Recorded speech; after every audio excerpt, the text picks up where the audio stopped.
And I think because I remember doing a stream yesterday, but apparently it didn't post. So that is a whole part of the icon quest. Yeah. So that's cool. I'm gonna check my YouTube right now to make sure that I'm fucking streaming. Like, okay, yeah, I am. See, I was streaming for fuck's sake. What? Oh, hi, Zabi. Welcome back. Oh, glad to hear that. Nice.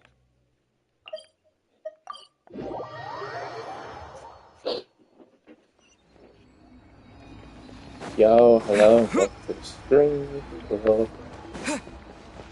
One thing that I've been seeing? Yeah, I know, but still.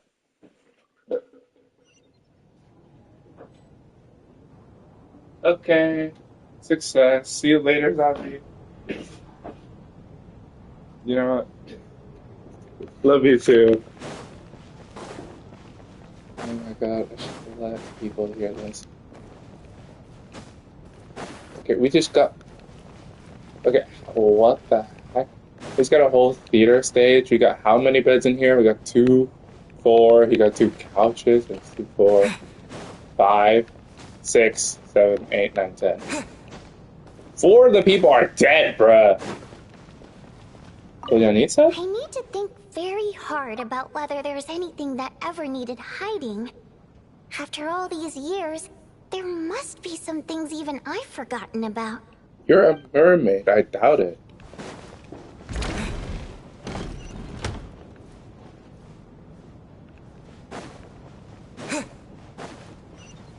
I'm so confused. What the hell? What am I supposed to do?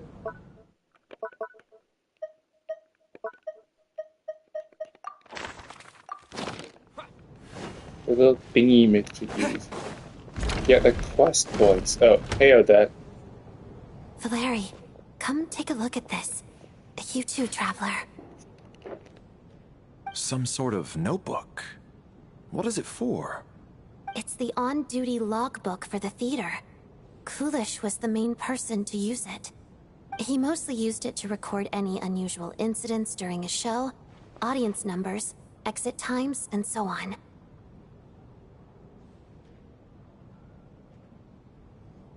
Yes, he'd always have this logbook with him when he checked tickets at the entrance.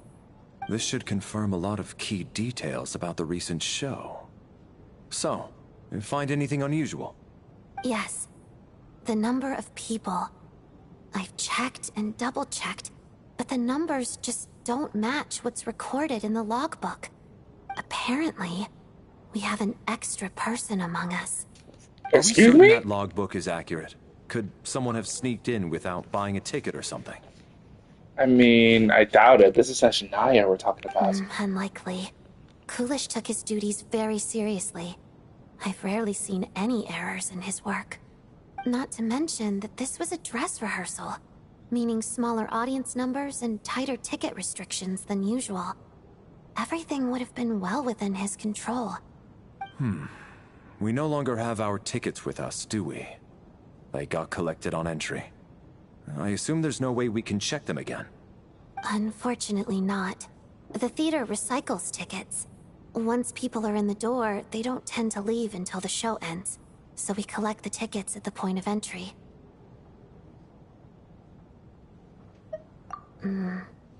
Still, I'm inclined to believe that this discrepancy in the head count is significant somehow. Did an extra person just materialize out of thin air?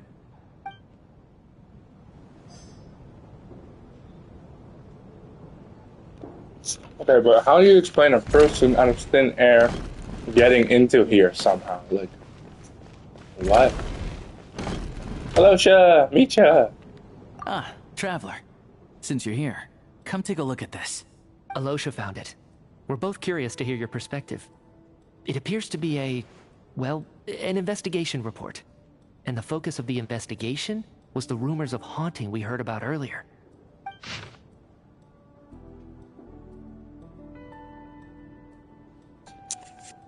This commission is clearly not as simple as previous cases, involving only folklore studies.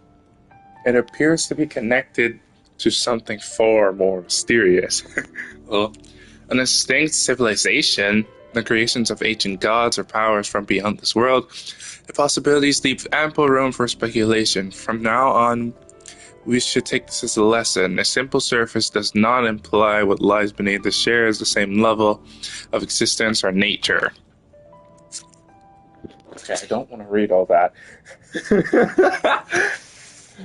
Oh my.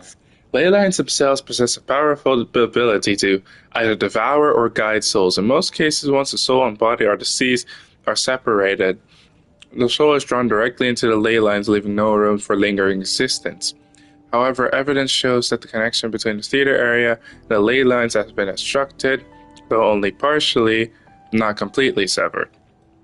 Still, this has granted certain souls unwilling to return to the ley lines an opportunity. If their resistance is strong enough, they may linger within the theater indefinitely. In theory, however, these souls within the theater are incapable of influencing the physical world. Only under extremely rare circumstances can they produce phenomena observed to the human eye. Overall, they can be considered harmless. This assessment may be conveyed in advance to the theater's management to reassure them. But for me, the investigation does not end here. Uncovering the reason why the ley lines have been obstructed is a true focus of this inquiry. After consulting multiple sources, the most reliable hypothesis at present appears to be the existence of an angel civilization and its preliminary attempts at ley line renovation. There's too little information available here. I must return home as soon as possible. Holy... An investigation report, huh? Looks quite old. This person's name looks to be of Sumeru origin to me. Was the investigator from Sumeru? The theater manager must have hired an investigator once specifically to look into this issue. But it doesn't look like anyone ever looked at the report. Presumably, the manager wanted to know if the supposed haunting was dangerous, while also being fearful of word getting out in case it affected the theater's business.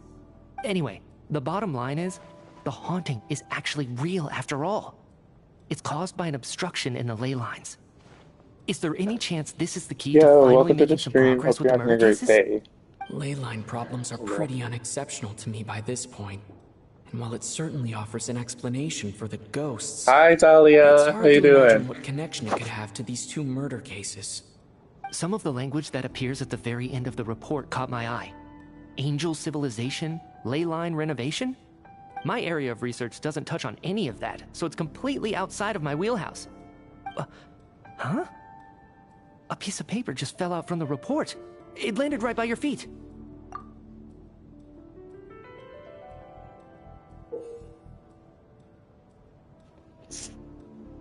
Okay, that is just pretty scary. Death is near. The fuck? How unnerving. It was tucked inside the report, so it must be a note left by the author. Death is near. Is that supposed to be what's going on here? With us, in the theater? But if so, how did the author foresee it? Could he predict the future somehow? Maybe things are more complicated than we thought. No, wait a second. If we take the report and the note at face value, they completely contradict one another. The report definitively concludes that the hauntings in the theater are harmless and cannot affect the real world. But the note seems to be warning of potential danger. The question is, what exactly does the note mean by death?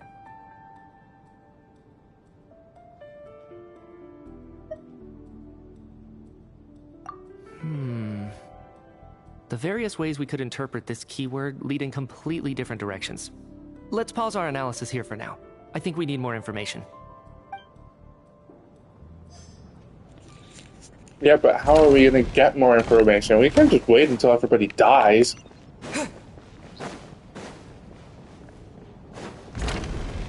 Let's see how it ends. Tonya! Tonya, did you find anything? Not yet. Still looking. So... Are we supposed to be looking for something paranormal? I think I'd prefer teaming up with you than looking around on my own. This looks like somebody's notebook. Shall we read it together? doesn't look scary or anything. So I guess it should be fine. Alright, let's read it together. You once told me I would understand someday, but even now I don't. I don't believe anyone should be forced to abandon their homeland because of a change in power. She never considered the feelings of us water imp nobles. What? Like Vojanitsa? Or... Every inch of this land reflects memories of my childhood. If I close my eyes, I can still hear everyone's songs echoing everywhere. I will not forgive those who drove us away, and I miss you very much, Mother. I often find myself missing that dress with the tassels, the heavy curtains, and first rays of sunlight that would stream into the manor each morning. But it's alright now. If I narrow my eyes just a little, the light seeping through a crack backstage feels like just like the one in our manor. I know that life is gone forever and I can miss it all I want, but I also feel that what I have here now is no less than what I lost. The fantastical sets designed by the prop master, the many fans who come all this way just to see me, and the quiet dancing girl who never talks much.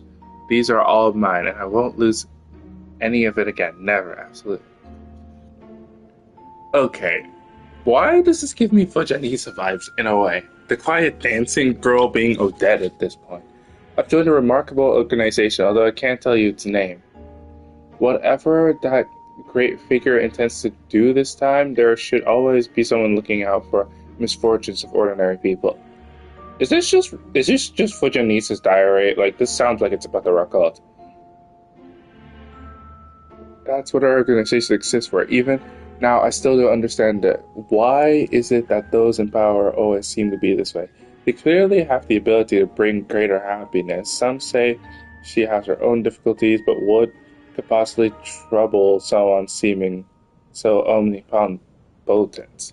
Never mind, I should just focus on what I can do. I suppose you'll all hear about our organization sooner or later. Its name? Never mind, I'll leave it a mystery. Okay, what? This feels like something for Janitsa, right? Also, the Saritsa's lover is dead, so of course she has her own troubles. Huh. This has to be Vojanitsa's writing, surely. I knew it! Maybe it's a little rude for us to peek at this. I feel like I just read someone's secret diary by accident. It sounds like she's writing this for her parents, right? I don't understand. Why put this stuff in a notebook instead of mailing it in a letter? Because her water imp parents belonged to the aristocracy, who were driven out of Snezhnaya by the Tsaritsa long ago. And now they live somewhere new, where the postman can't get to. Oh, hey, Vojanitsa! We're sorry! It's fine. My fault for not storing it properly. I can't leave things lying around and expect them to get ignored when everyone's scouring the place for clues. Alright, give me my notebook back. I'll take over the investigation in this room. Thank you.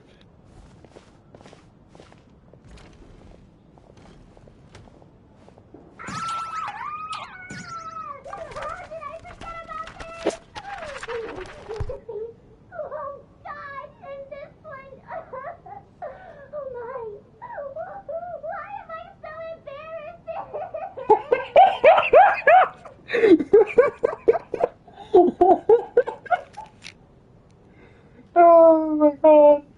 I feel bad for her. What the fuck? Oh my days. Her screams. Oh my god. If we take all this together, it's not impossible, is it? If anything, it's the natural conclusion.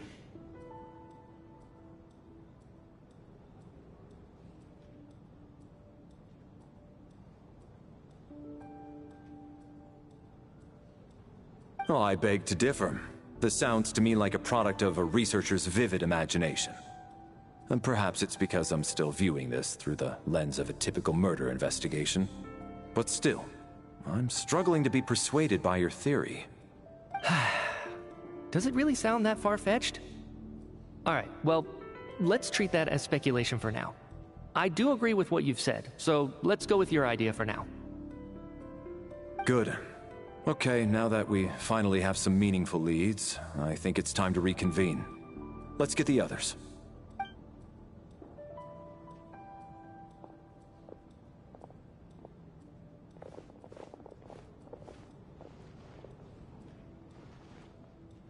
So, that's about everything we've discovered so far. I'll share my theory first. Based on what we've learned from the logbook, I believe the extra person among us is most likely the killer. If the killer had simply bought a ticket, it would have greatly increased the risk of their identity being exposed. I expect he or she either hid in the theater ahead of time, or found a way to slip past the ticket inspection. They then blended in with the group and waited for an opportunity to strike. What about the note found in the investigation report?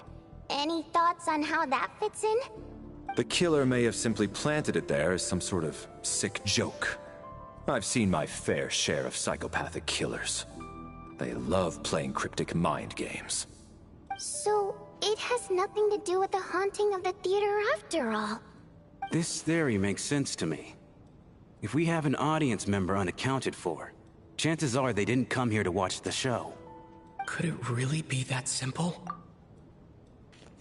Personally, I don't think it's that simple, but who knows? So, in other words, all we have to do is find out who got in here without a ticket, and all our problems will be solved? Then let me make one thing clear. All the theater staff should be well aware that I came here for the rehearsal legitimately, yes? There's no way I'm the one who didn't have a ticket. It's true. I hear you used every trick in the book to get a hold of that ticket, too. Everything short of throwing a temper tantrum and rolling around on the floor at the entrance. I most certainly did not degrade myself in such a way. You probably did. Probably a stupid question, but I might as well ask. Did anyone here get in without having their ticket checked? Hmm? Guess it was naive of me to expect them to just admit to it. Especially after the unprompted Lelik reveal. Once was already a miracle. Twice would be unfathomable.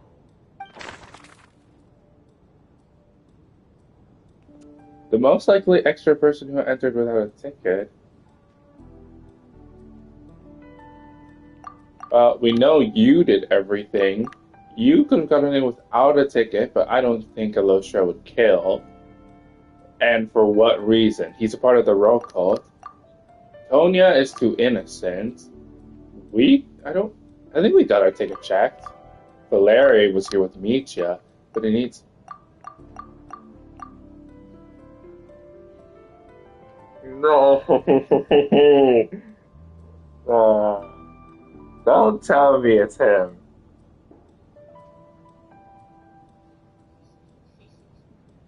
Don't tell me it's my man. No, it's the only thing that makes sense. You're laughing, so it's probably... Oh my god.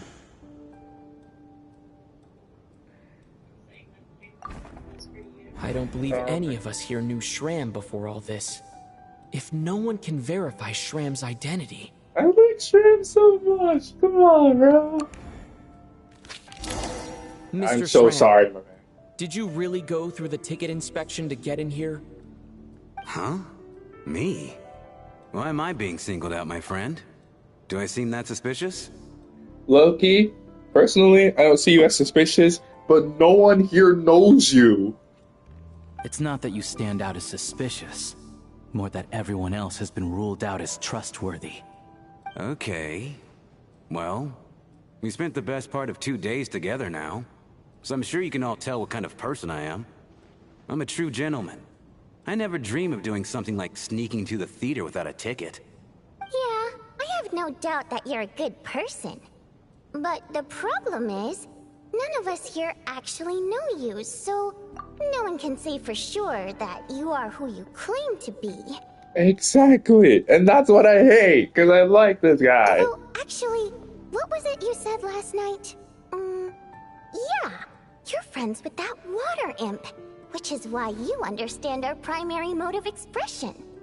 Last time I checked, there were barely any of us remaining in SNEZHNAYAAA, since most of the water imps left. Could you tell me a little bit more about your friend?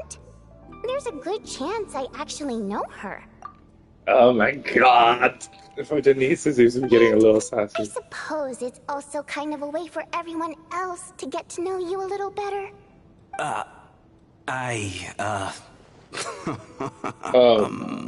No! Good grief. Are you blushing? Pull yourself together, man. Stop giggling like a teenage boy. It's revolting. Bro, you're the one that literally degraded yourself, rolled on your fucking belly and back like a baby to get a ass ticket. Bro at least looks like he would be a cool teen. You were just an embarrassment. Mr. Chuganov. Hey, revolting is a little strong. All right, fine. I'll admit it. That water imp friend of mine, the truth is, we're dating. What? My man is dating a water imp. No way. I was just the bodyguard hired by our family. But the stars must have aligned, because sparks began to fly between me and their daughter. Never in my wildest dreams did I think I'd get so lucky. We don't need details. Just get to the point. Okay. I'm just a little hesitant to reveal her name, that's all. You know how it is. These are delicate times, even with me to protect her. If word gets out that she's dating a human, both the Fae and human factions will give her a hard time. Really? Wait, no. That can't be. Huh? Shram, what the devil are you talking about? Why is everyone looking at me like that? Surely you can understand where I'm coming from. Delicate times? Factions? Yes? You know, the Civil War? Last time I checked, the Fae and the humans were still at each other's throats. If I'm not mistaken, the last significant civil war in SNEZHNAYAAA in history was over 400 years ago, when Her Majesty the Tsaritsa had just taken the throne and was consolidating her reign. Okay, what the hell's going on? What do you mean, 400 years ago? It is What's Shram. going on here? Is Shram from the past? All right, Mr. Mitya, you win this round. As far-fetched as it is, it appears that your theory may be correct. I'm just as amazed as you are. How I didn't would even believe it Shram be myself, to from be the honest. past? Is someone How going to would that explain even what's going work? on here? From the look on your face, you figured it out too, haven't you, Traveler?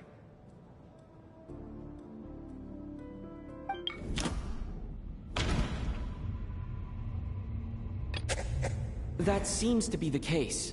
Shram's the extra person, but there's no way of learning his identity from this clue.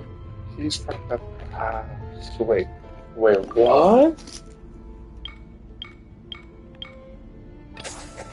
The theater's ley lines have been modified to block souls within its grounds from returning to them. Some souls can even wander this place forever.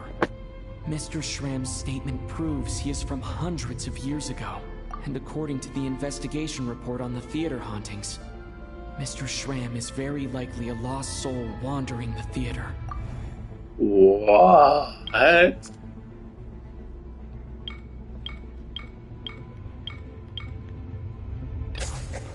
For some unknown reason, the soul that has been wandering the theater due to the ley line issues has joined our group and blended in.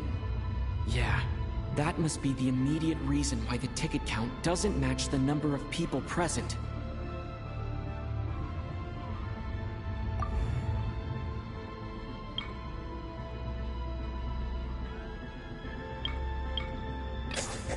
The contents of the investigation report have been verified.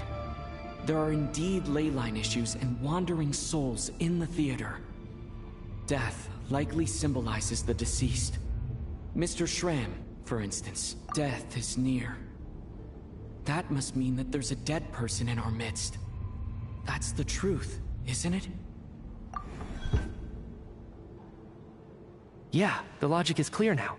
The investigation report said that there would be souls stuck wandering around the theater because the ley lines were cut off. Mr. Shram must be one such soul who died in the theater a long time ago. In which case, that also makes him our extra person. So when the note said death is near, it must have been referring to death as in the deceased, people who died a long time ago. Someone who died a long time ago. In short, there's a dead person among us. The extra person we've been searching for is a ghost from the past. You mean I'm a ghost? No. Don't make jokes like that, my man. There must be some mistake. But even if I was dead, I know for a fact I didn't kill anyone these past 2 nights. Yeah, even if all that's true, the report also said the souls inside the theater can't affect reality, right? They're harmless. If that's true, let Shram try and punch someone and see what happens. Simple as that. Then what if the problem isn't the souls at all, but the ley lines themselves? The ley lines have a powerful ability to attract and devour souls. Let's say that the ley lines are like a black hole, constantly seeking to engulf souls. But the souls that don't want to return are trying to avoid being sucked in. Huh. Why does this analogy sound so familiar? What happens when the black hole can't achieve its goal? I'm only speculating here, but what if it ended up swallowing innocent souls by mistake? Or intentionally taking other souls to compensate? That could explain why we weren't able to determine a cause of death. If you're right, and their souls were devoured by the ley lines, it does make some sense. It does seem to explain a lot of the things we couldn't make sense of. Does that mean it's true? Except there's no concrete evidence. Mitya's relying on a lot of logical leaps. Still, it seems like the best explanation we have under the circumstances. Alright, so how could Shram not know that he's dead? Seems a little unlikely that he hasn't noticed anything unusual even after several days interacting with us. On the contrary, it's perfectly normal for a soul to wander the theater for centuries without questioning their existence or reason for being there. It's simply what's natural for them.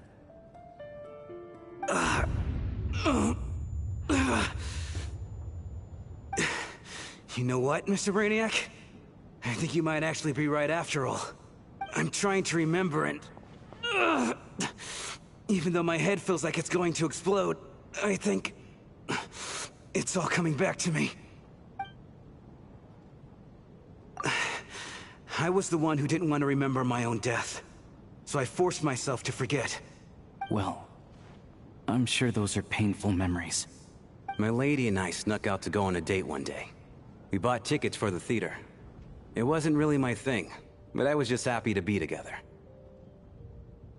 All of a sudden, a group of people burst into the theater, shouting for all the water imps to get out, performers and audience members included. It was clear the conflict between humans and Fae had reached a boiling point. This time, the extremists were even coming after the water imps who had nothing to do with the war. I thought I could pull one over on them, so I took off my jacket, draped it over my lady, and tried to sneak out amid the chaos. But I got caught. They started shouting, calling me a traitor to humanity. But I was going to do whatever it took to buy our chance to escape, no matter how many people stood in my way. I had to, both as their bodyguard and out of love. It's all right, friend. You can stop there if you want. You don't need to dig all that up again. It's just... even now, I'm still struggling to accept the truth. How could I be dead? I'm sorry, everyone. If I'd known I was a dead man walking, I wouldn't have dragged you down with me. If I'm the cause of all this death, then punish me however you see fit. But, Mr. Shram... No. I refuse to be a burden. I know what I have to do. You said I've been wandering the theater for centuries, right?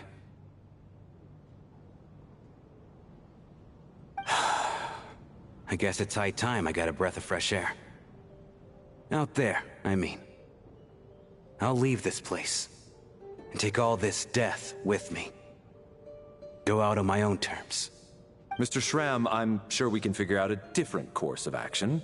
My good sir, we both know I'm not supposed to be here.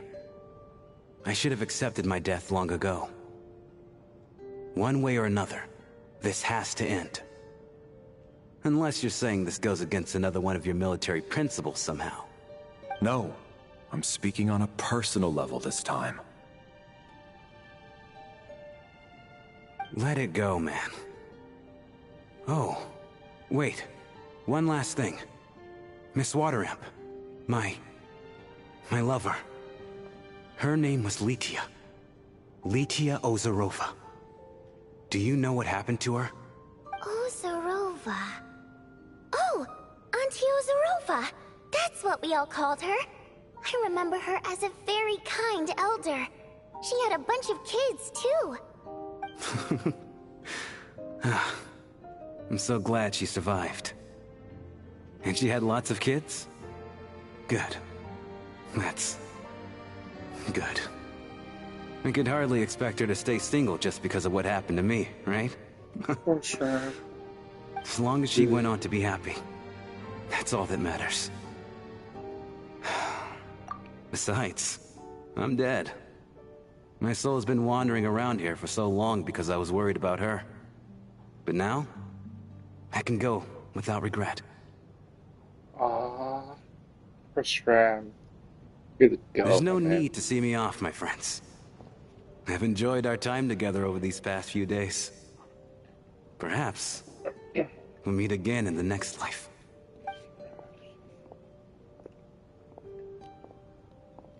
So long, Shram.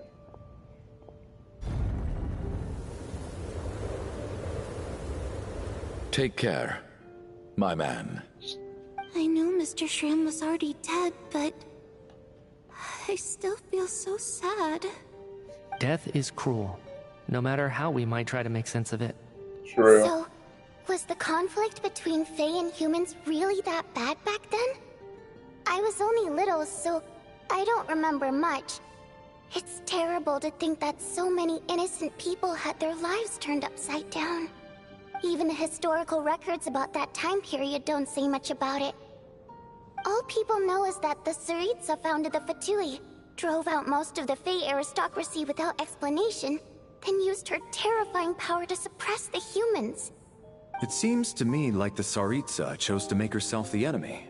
She downplayed the conflict, directing whatever animosity both sides had for each other at herself instead. That's also why, despite how brutal the conflict was at the time, there hasn't been much lingering tension between humans and Fae since. Things have been fairly harmonious for the past few centuries. So, the Tsaritsa banished the Fae to protect the Fae living in the city? She offered herself up to be hated in exchange for peace. Maybe it's not quite as bad as it sounds. I don't think Her Majesty is too concerned if mortals hate her or not. And besides, there are very few who truly do. All this time, I had no idea. All right. If Mitia's theory is correct, then I think we can consider this matter settled. Let's all take a break.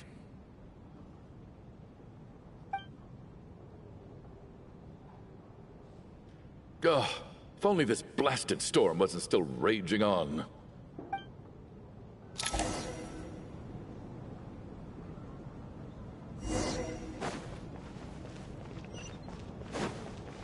Let me talk about the lotion.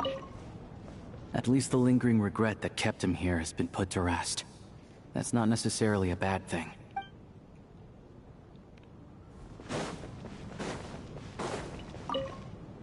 Well, at least it seems like Mr. Schramm stayed optimistic until the end. The information he revealed, it's given me a lot to think about. Shram. Seriously? So my goat was a ghost? My god.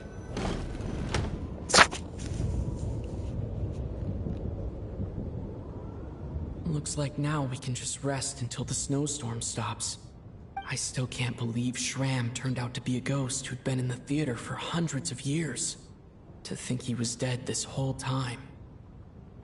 What a strange turn of events. Knock knock. Huh? Knock knock. You know the door isn't closed, right? You don't have to knock. Think of it as a signal then. When I'm entering someone else's room and I knock, I'm here as Odette. If I don't knock, it's Lelik. Thanks. So, why did you come to find me? Is there something I can help with? Vodyanitsa said you knew about my secret identity from the start. But when everyone was discussing who Lelik could be, you were worried that revealing what you knew would be unfair to me, so you kept it to yourself, right? Yes. I'm extremely grateful for that. It's nothing. I mean, you didn't hold what happened with Signora against me, so I should thank you for that as well. Actually, there's something else as well. I found myself in a situation similar to the one you were in when you helped conceal my identity. So I thought I'd come and ask you for advice. It's about Mitya. Before Mitya? all of this, the last time I saw him, he was dead. What? Mitya dead? As I'm sure you know, my goal as Lelik was to stop Project Stuja. Well, when I found out the tech lead for the experiment behind Project Stuja was Mitya, I immediately started planning to track him down and threaten him to back out.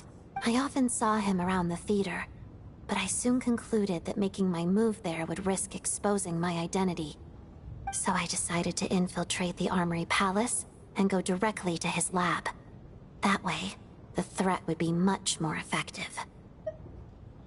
Well, I suppose there was a bit of luck involved, but I am a Fatus, so I already had some familiarity with the building's layout. But when I finally made it to his lab, Mitya seemed to be dead. I checked his breathing and his pulse. He had no vital signs whatsoever. I'm certain of that. I thought maybe another anti-Project Stuja activist had beaten me to it, and chosen a much more brutal method. So I made myself scarce. That's why you were so on guard around Mitya that first night here. So we've got Yes. more than one When go? I saw him sitting in the audience during the performance, I could barely contain the shock. To me, it was a miracle. Somehow, he'd come back from the dead.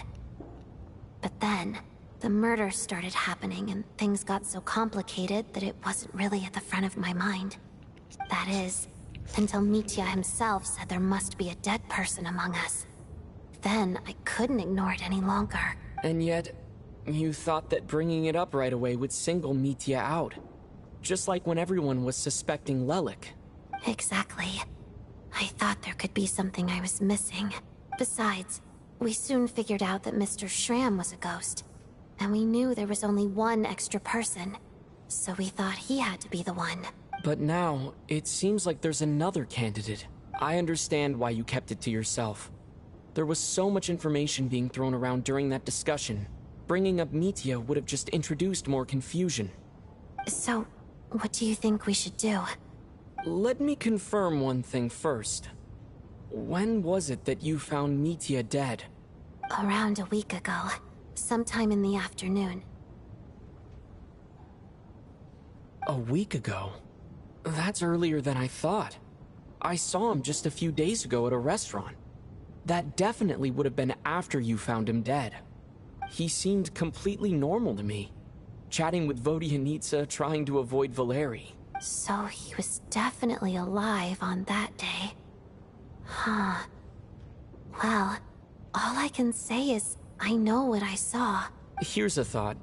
The reason we even suspected a dead person could be among us was because of the problem with the theater's ley lines. But Mitya's death happened inside the Armory Palace. The ley lines affecting the theater shouldn't reach that far. You're right. I guess he doesn't fit the profile of the person we were searching for. I think the chances of it being him are very low. Surely he can't have died for real in the Armory Palace. Unless what? Unless he really did come back from the dead. You're right. Do you think we need to disclose this to the others? Is Renova involved in this? Or is either Ryan daughter or Renova? Is that how we get to see Renova? I don't know. Huh, what's this? A private meet and greet? You'd think so. Where do I line up? That's not what's going on here. Well, I was just making the rounds.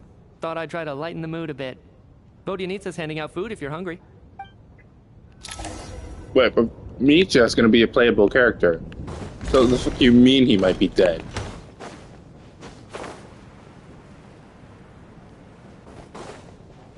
Sadly, Rosaline is never becoming playable.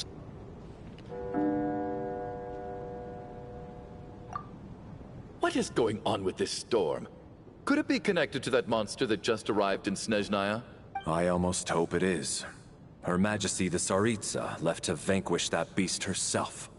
We just need to wait for her triumphant return. Do you think people still feel the cold after they die? I'm wondering about Shram. Oh, maybe we should have given him a coat before he went out there. Death itself is cold, isn't it? I'm sure the storm will embrace him. Well, I hope he has a safe journey. I'm going to miss him, I think. It's not like we can blame him for Rampana and Kulish's deaths. Thinking back on it, we barely made it out alive ourselves. Once we get out of here, how are we going to explain what happened to their families?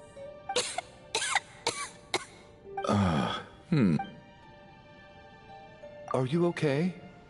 Here, take this. I've never used it. Thanks. Look who's Mr. Nice Guy all of a sudden. Is it because Tonya stood up for you this morning? At least you know how to return a favor. Yeah, without Tonya, who knows how badly he would have been hurt. I told you already, I never intended to resort to violence. Are you sure about that, Valeri? Bunch of rascals. Rascals, the bunch of them. Little girl? I was rather surprised when you spoke up for me this morning. I didn't think I had many admirers here, so, thank you. Oh, no need to thank me. I said some bad stuff about you too. I've been, too embarrassed to admit it, but, you remind me a lot of my daughter. So kind to everyone, but never lets her old man off the hook. Unless my wife and I are having a fight, then she's always on my side. Especially when she was little. Every time I took her out...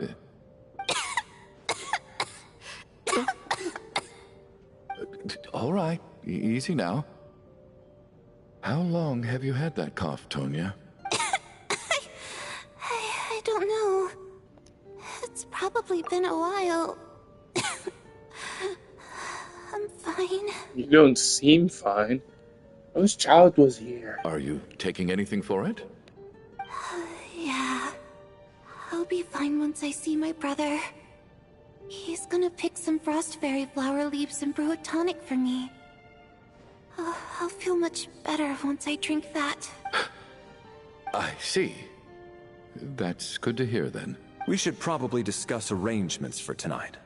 Now that the deceased has left our midst, there shouldn't be any more incidents. However, out of an abundance of caution, I'll keep watch. Shouldn't we take shifts?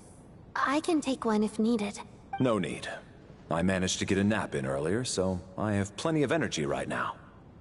After all the tension of the past few days, everyone else should just focus on getting a good night's sleep. I'm starting to like Valeria a lot more.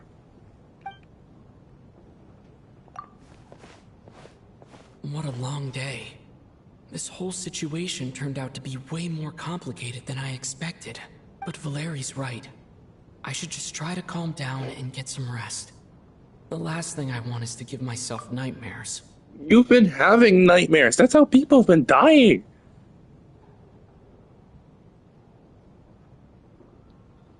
What the fuck?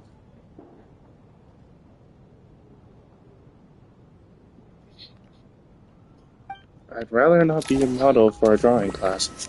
No, not again. Are you serious? Who's gonna die this time? He's Took it off. awake! Get over here, you big lug, and take a look! If you must call me something, call me Mr. Door. The Black Mist is coming. You need to go. Are you all right? Can you walk? We just got attacked by monsters on our way up. That Mr. Door fellow protected us.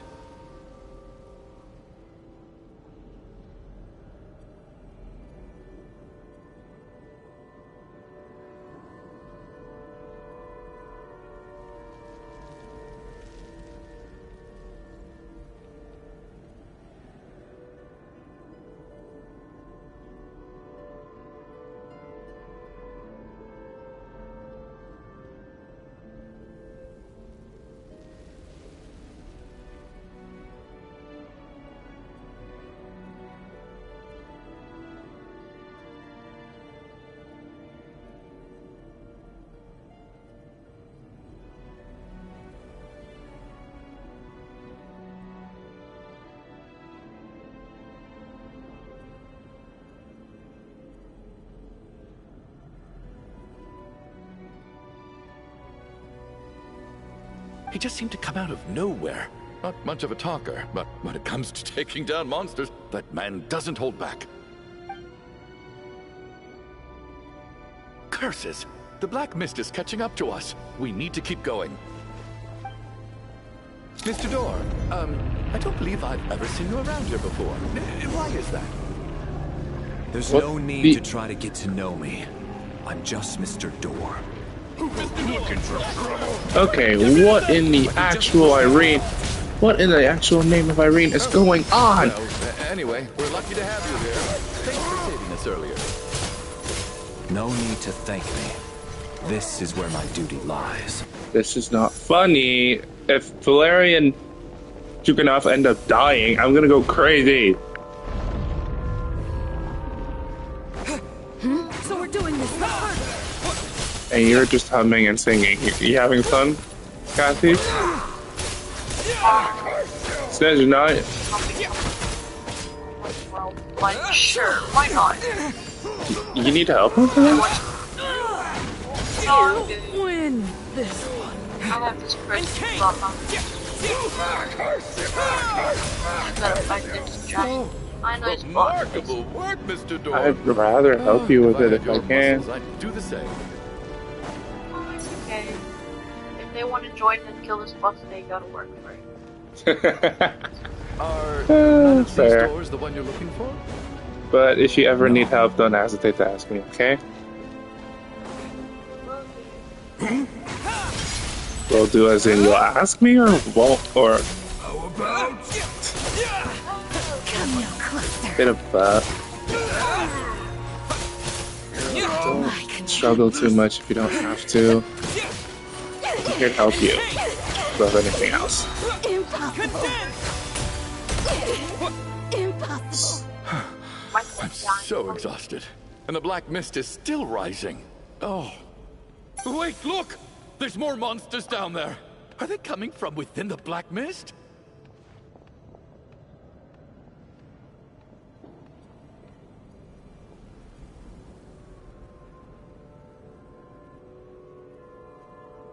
No, no! They're gaining on us! Quick, keep going, or they'll be at our heels any second! I mean, she revived my Aether when he died. I'm pretty sure it's one of... Mr. Door, what are you doing? We need to What, get out either of one of here. her talents or something with her constellations. Because Found I have it. her see one. This Found is what? my door. What do you mean your door, bro? What? You mean you're going to stay here? Yeah, he's a door. I am a door. This is where my duty lies. No! You saved us! We can't leave you behind! You must keep going. A door can only keep things out for so long. You must make haste. But... Oh, you're right. Let's go! We can't let Mr. Door's sacrifice Are you be in kidding vain. me? Is Valeri seriously gonna die? The Black Mist isn't moving anymore. Looks like both the monsters and Mr. Door are gone. I didn't just imagine all that, did I? Surely I wasn't so scared out of my mind that I hallucinated a door as a human being? Oh, okay, good. There's no way we both hallucinated the same thing, hmm? Getting sleepy? Well, looks like we're safe for now. Go ahead. Let's get some rest. Cool. Is Valeri supposed to be dead now? The fuck is going on? What time is it? Is it morning? I guess everyone's still asleep? These past 2 days have been exhausting. Valeri's keeping watch though, so he's probably the only one awake. Wait, if Valeri's the one keeping watch, how the fuck was he in the dream? He needs to be asleep for that to happen.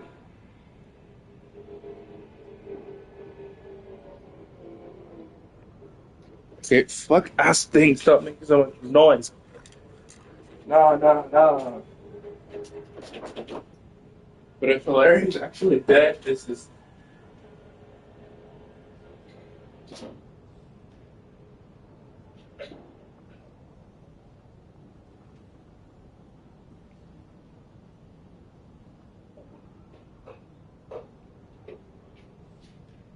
I signed up to see the Fatui, not to see our friends slowly dying one after another after we get crazy dreams.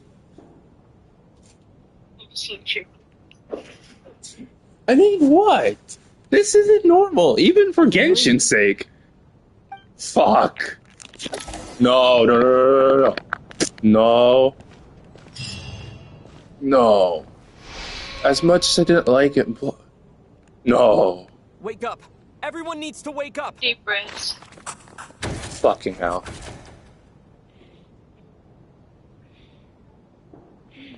That's another person dead. Just like the last 2 nights. No clear cause of death. Valeri. I've been a real thorn in your side, haven't I, Mr. Valeri? I know. Now you can rest in Even peace. I didn't like But it. for me, life will be all the duller for not having to run away from you, my friend. How's Tonya? Is she okay? Please let Tonya I be just okay. checked on her, and it doesn't seem like anything serious. She's just exhausted from the past couple of days, and she's still recovering from her illness. We should let her sleep a bit longer. That Thank God. means Valeri was the only one who died last night. If Valeri was awake and keeping watch, it would have been impossible to kill him without waking everyone else up. That much is certain. This is so frustrating. Why has nothing changed since yesterday? I thought we already dealt with the dead person causing all this. Actually, one thing has changed. There's only 1 victim this time, not 2. Does that mean...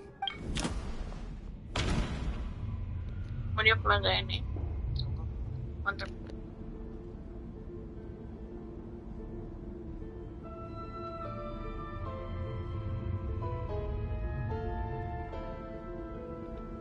Wait. There were 2 dead people. If Mitya really is dead, that means how many dead people are in the vicinity is how many die in the dream.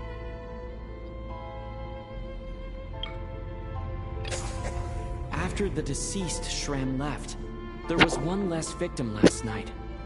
That more or less tracks. It's a reasonable conclusion, considering the only variable that changed. The number of people who die each night is equivalent to the number of dead among us. That's your theory, right? Exactly. We identified Mr. Shram, and the night after he left, the death toll dropped from 2 to 1. Just fine.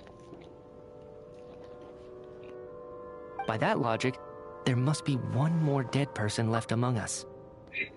Yeah, and that's supposedly you, Mitya. Why do we get split into these 2 trios? There's still 6 Another people? one? But there was only 1 person unaccounted for in the ticket checks, right? The head count should match up now. Having an extra person was definitely a cause for alarm, but being 1 person short isn't nearly as unusual. Someone could have left in the middle of the show, or made it out before the storm hit. 1 more dead person among us. If Mitya's theory is right, then what Odette told me seems a lot more relevant. It's just, at the time, we had no reason to think there was more than 1 dead person. If only we'd taken it more seriously as a possibility. Maybe this could have been avoided. I'm sorry. This is my fault. I had information that could have been helpful, but I held back. I should have brought it up right away. I'm partly to blame as well. I was too quick to dismiss Odette's concerns. What is this about? What have you two been getting up to behind my back? Sounds like there's some big news you've been keeping from the rest of us. Well, we're all ears.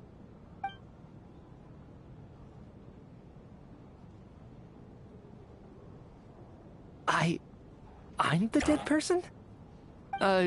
Wow, that's certainly news to me. Odette and I talked about it yesterday, but we thought it just wasn't possible, so we left it at that. Yeah, I don't blame you. If I'd been there, I probably would have reached the same conclusion. It just sounds too unbelievable. Let me just try and verify this. I just scoured my memories trying to think back to the afternoon Miss Odette mentioned. But I honestly have no recollection of dying. That's where I'm different than Mr. Shram. Having seen Mr. Mitya a few days ago myself, I also find it hard to believe he could be the other dead person among us. Well, if it isn't Mitya, then who? Do we vote on it? If you don't mind me asking, Traveler, I believe you mentioned that you know Tonya's brother. Had you ever met her before all this? No, never. Wait, are you saying... Now just 1 minute. I know where this is going. You can't just randomly point a finger at anyone you want. You're in the hot seat, and all of a sudden you want to divert our suspicions onto somebody else? Trying to pick a fight, Mr. Chuganov? Whenever you open your mouth, all you do is attack people, and I've had enough of it. If you don't want to engage in a civil discussion, you can shut up. You little brat! Did Mitya ask about Tonya because he suspects her? I suppose I only identified her by age, and nothing else. Could that mean... I'm just saying, you're going around casting suspicion on people for no reason. How could Tonya be dead? Yeah, how could Tonya be dead? Child said his sister was gonna be there. So that doesn't make any sense. I can vouch for her, if nothing else. I've seen her before. She's the sister of that Harbinger, isn't she? The one called Child. Oh, really? You're telling the truth? Since being here, I don't think I ever mentioned she was Child's sister specifically. Does Chuganov actually know her? If Chuganov can vouch for her, then it can't be Tonya either. In which case, it seems unlikely that there's another dead person among us at all. Miss Odette, could you go over that afternoon with me one more time, when you found me dead? No problem.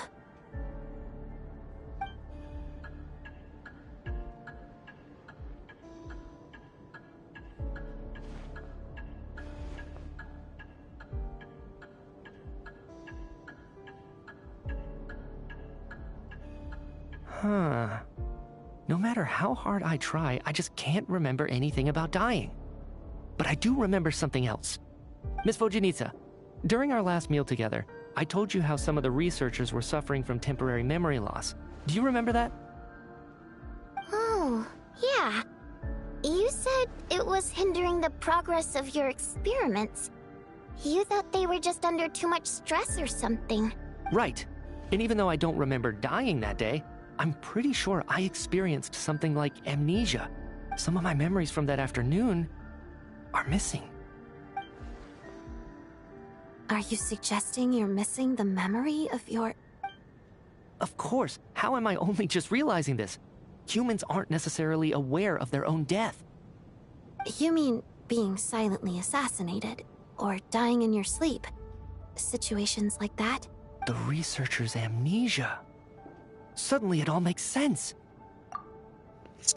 Okay, am I the only one that feels bad for Mithia almost getting excited about I this? must thank you, Odette. I think your perspective just helped me reach a breakthrough on a series of issues that have been troubling me for quite some time. Wow. All right. It's decided then. I'll be the one to leave today. And if it's genuinely not Mithia, it's either Chuganov or Tonya. Oh, leave? Hey, wait a minute. Aren't you rushing into this? What if you're wrong? You'll pay with your life. Come on, kid. Aren't you gonna fight for your life? This seems like a rash decision. I have other reasons beyond what's been discussed. In fact, thinking back, I remember during Miss Odette's performance, while I was sitting in the audience stalls, a brilliant new idea for my research popped into my mind. But then, my train of thought suddenly cut off. I can't remember it now at all, and I didn't take any notes. I guess that must be another instance of temporary amnesia. No. Hold on. I see where you're going with this. You're suggesting that each instance of temporary amnesia is a death, right?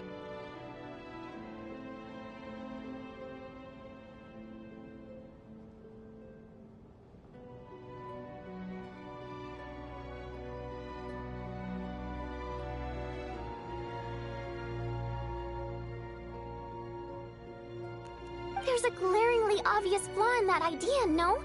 How can one person die so many times? Die so many I believe Miss times Odette's is account. insane. During the period where my memory is blank, I must have been either dead or in a similar state. So what, a lifeless state? How would that even work? Maybe it's that scarf of his. All it would Because take supposedly is for the same alive. thing to happen in the theater, and I would come under the effect of the ley lines in this vicinity. This increases the likelihood of me being the deceased, does it not? But... There's no evidence to suggest that anyone other than me is a candidate for the deceased. So allow me, as a scientist, to treat this as an experiment. Please relax, everyone. I don't think things are as bad as they may seem. If I really am the deceased, then to leave the theater will be a relief for me. If, on the other hand, I'm still alive right now, well, apparently you've all witnessed my resurrection recently anyway. Who's to say I won't return from the dead again this time? Exactly. Mitya's right. This is the only thing we can try right now. I think he's deliberately downplaying the gravity of the situation, though. He probably doesn't want to burden everyone. Exactly. Mitya is so kind. What is a scientist if not someone who gambles on experiment after experiment in an attempt to obtain the truth? As much as I think that is cool, it reminds me a bit too much of the Tore. Anyway, Mitya, respect to you, With man. the snowstorm, the ley line phenomenon, ghosts of the dead, and my amnesia, we've been paralyzed by not knowing and powerless to do anything about it. It's a terrible feeling. But if I do get resurrected, you can be sure that I'll come back with the truth of all this. Just you wait.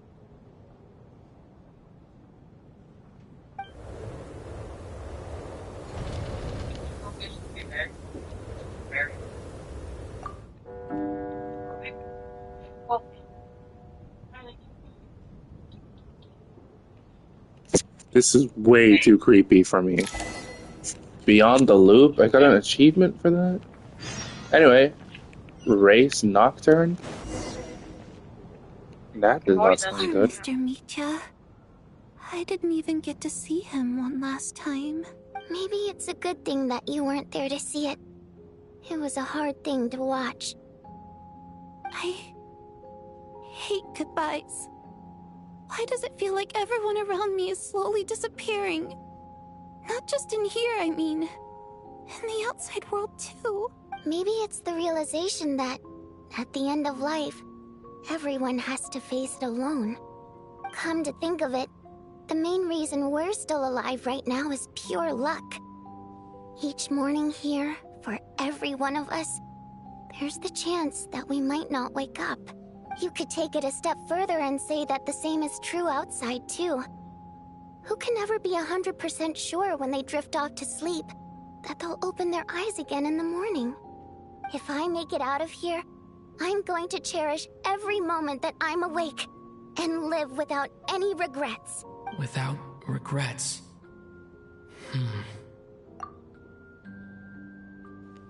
Without Then you regrets. should shit. No mean.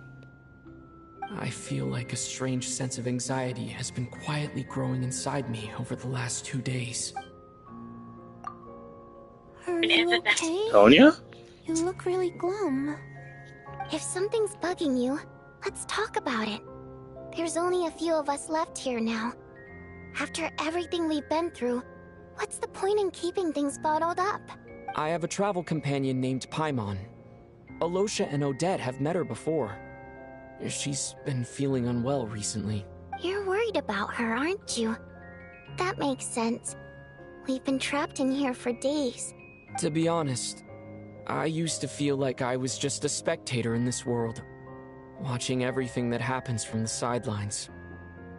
Maybe it's because I'm a descender. You know, we've also done a lot of interfering, right, Either? A descender? But with Paimon by my side, over time, I slowly felt my connection to this world growing stronger. She loves eating, sleeping, and having fun, but she's also a great guide. It's her authenticity that makes this whole world feel more real for me. Over the last few days that we've been apart, I've often caught myself wondering, what would Paimon say if she were here right now?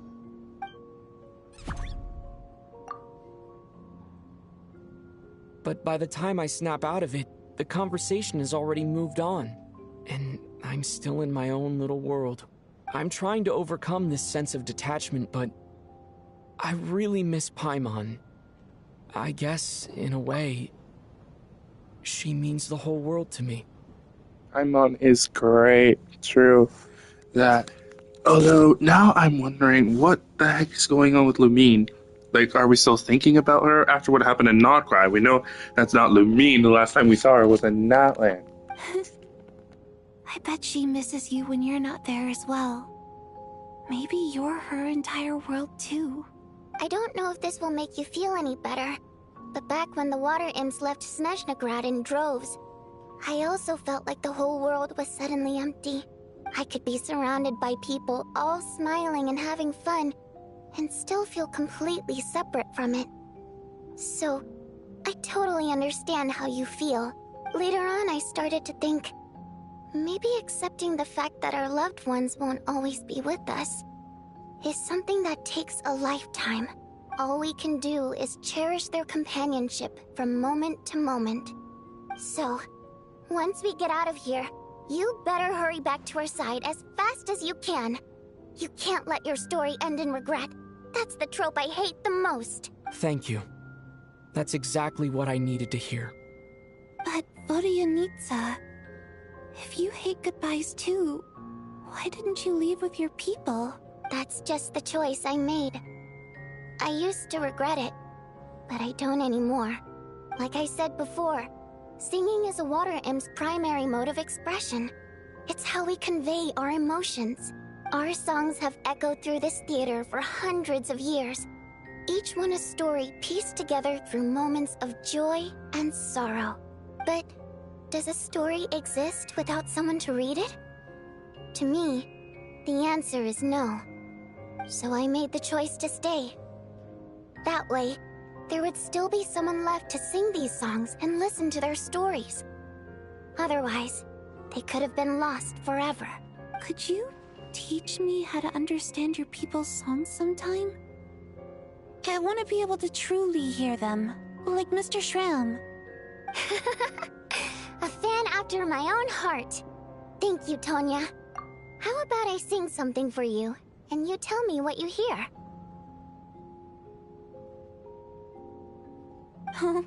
Okay, I'll do my best.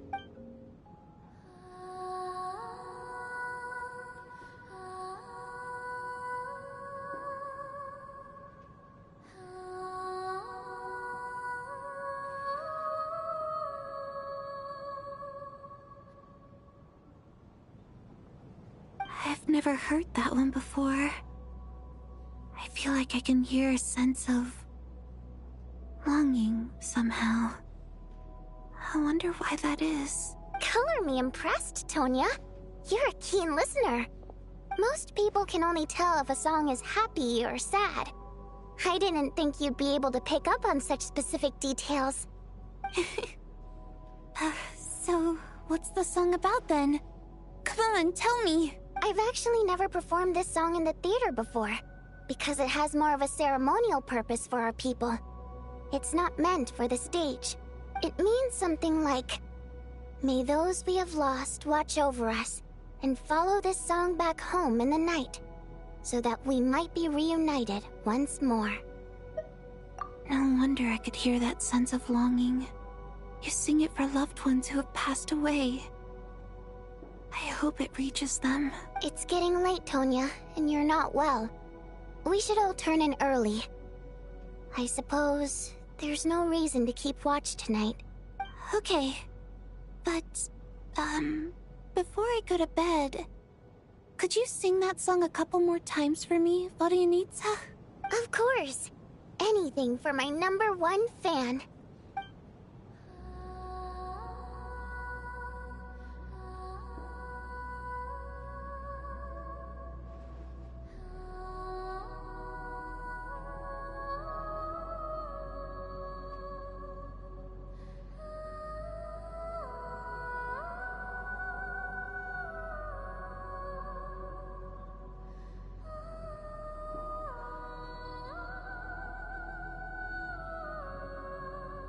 Once I get out of here, I definitely don't plan on ever coming back.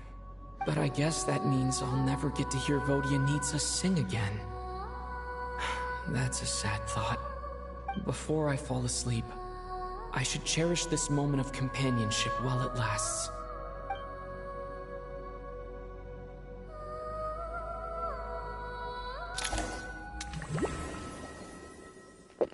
Are you freaking kidding me? I thought we were done with this. Where am I? It's so dark in here. The black mist? And I feel kind of dizzy. Am I alone? Who the fuck is that? Here? Huh? What was that noise? What in the... Whoa. Okay. Whoa! That was definitely Tonya's model. That is creepy. Return, O spirits. Fulfill your oath of protection.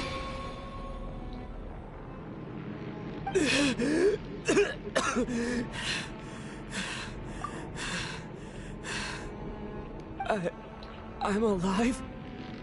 What just happened? No time for questions. Quick, over here. Turn on the switch. We need to bring back the light.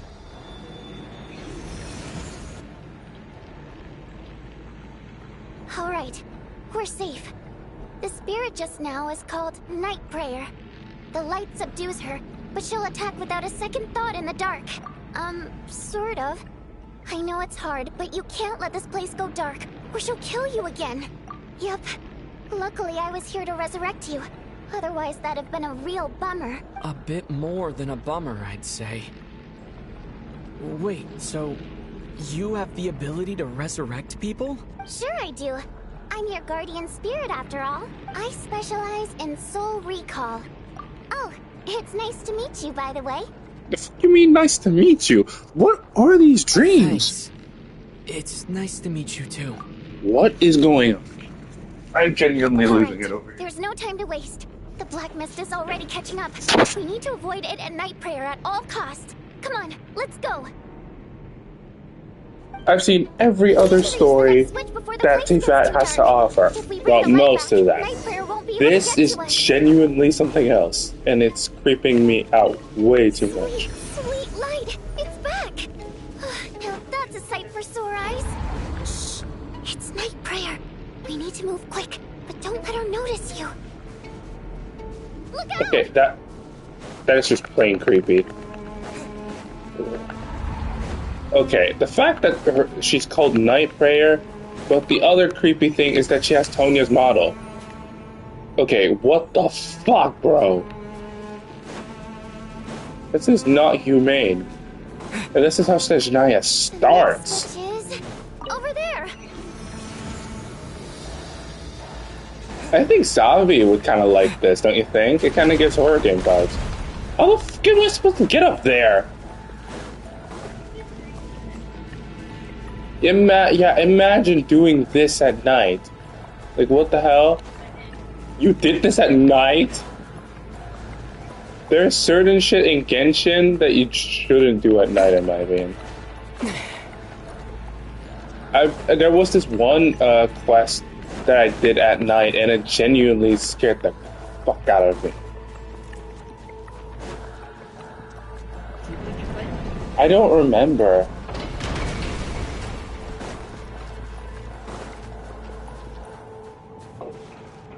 Okay, but what in the name of Snezhnaya is going on? No, Ah! there is here too. This can't be the only path. Let's head up there and take a look. I was about to enter the train cargo, and girl's just standing there menacingly. Like, the fuck, bro? It's too dark. We're not gonna make it. Dude, watch out! Hey there! I won't let you die like this. Not on my watch. How many times how are we gonna die? I mean, it's not like it's crazy, because we've been close to death before, but this is like in a whole different manner. Even though it's not permanent, dying is definitely not a pleasant experience. Great. Yeah, thanks to you. Time for you to get out of here. Quick, before the light runs out. What about you, Janita? You're not coming with me? I can't. I've already been used up. A guardian spirit's skills are finite. I can only resurrect someone so many times. I might not look any different, but my essence has been exhausted. Now, I will slowly start to fade away. Don't tell me our favorite water imp is gonna die. The black mist is where I belong. No, Fujanitsa, don't you dare. Why didn't you tell me sooner? Oh dear. Because it wouldn't have changed anything. That knowledge would have just burdened you. And a guardian spirit's role is to protect. But... Oh dear. Go. Now, before it's too late. I already hear Night Prayer approaching. Night Prayer, why? But why does she have Tonia's model? I don't think that's random. There has to be a reason for that. No. Please, no. I'll actually cry if she's dead. No. Odianitsa! How could this happen? Odianitsa! Well, I guess there's no need to inspect the body.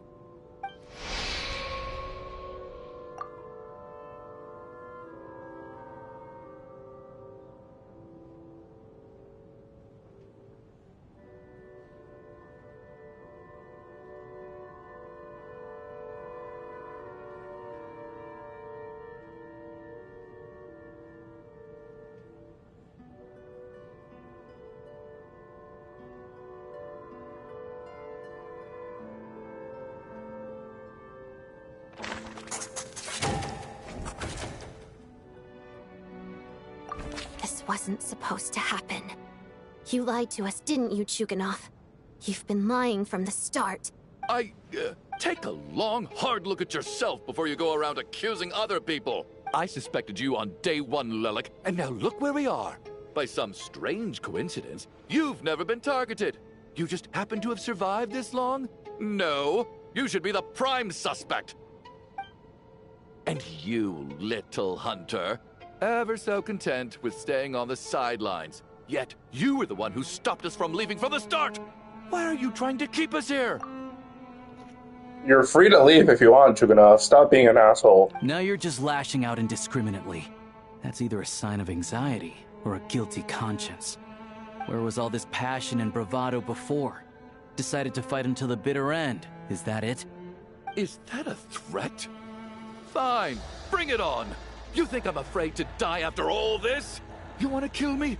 Go ahead. I'd like to see you try. After all the trauma of the past few days, everyone's been pushed to the breaking point. Valeria and Mitya aren't here anymore. Someone else needs to step up and take charge. But first, I need to think this through. Considering everyone left, who's the most likely candidate for the deceased?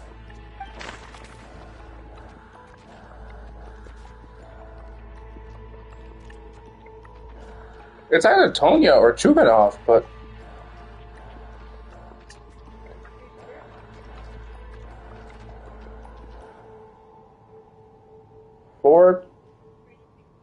Four characters. I mean, we died like 2 times in the dream. But Hojanitsa resurrected us. So it's not. Give me a second. I want to think this through.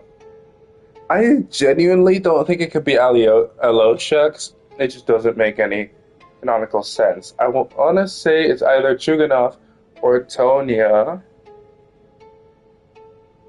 It's not a boy.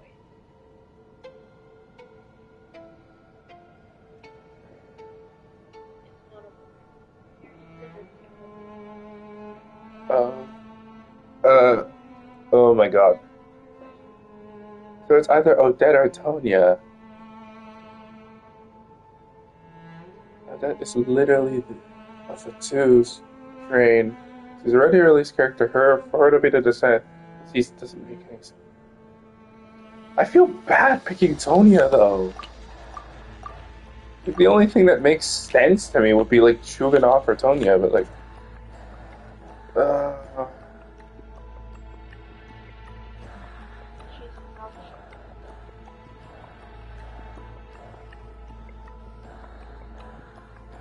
she's the only one that's supposedly alive here that's crashed. Nah, but I mean, come on, this is Child's sister we're talking about.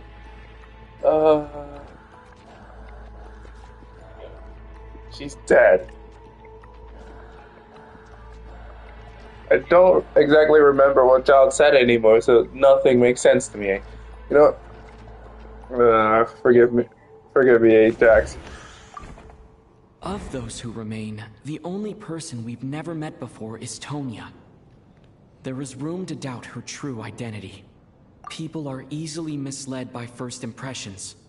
Now that I think about it, Child's sister was in fact a label I imposed on her due to my own assumptions. But Mr. Chuganov vouched for Tonya's identity yesterday, with basically no other possibilities left. Could it be?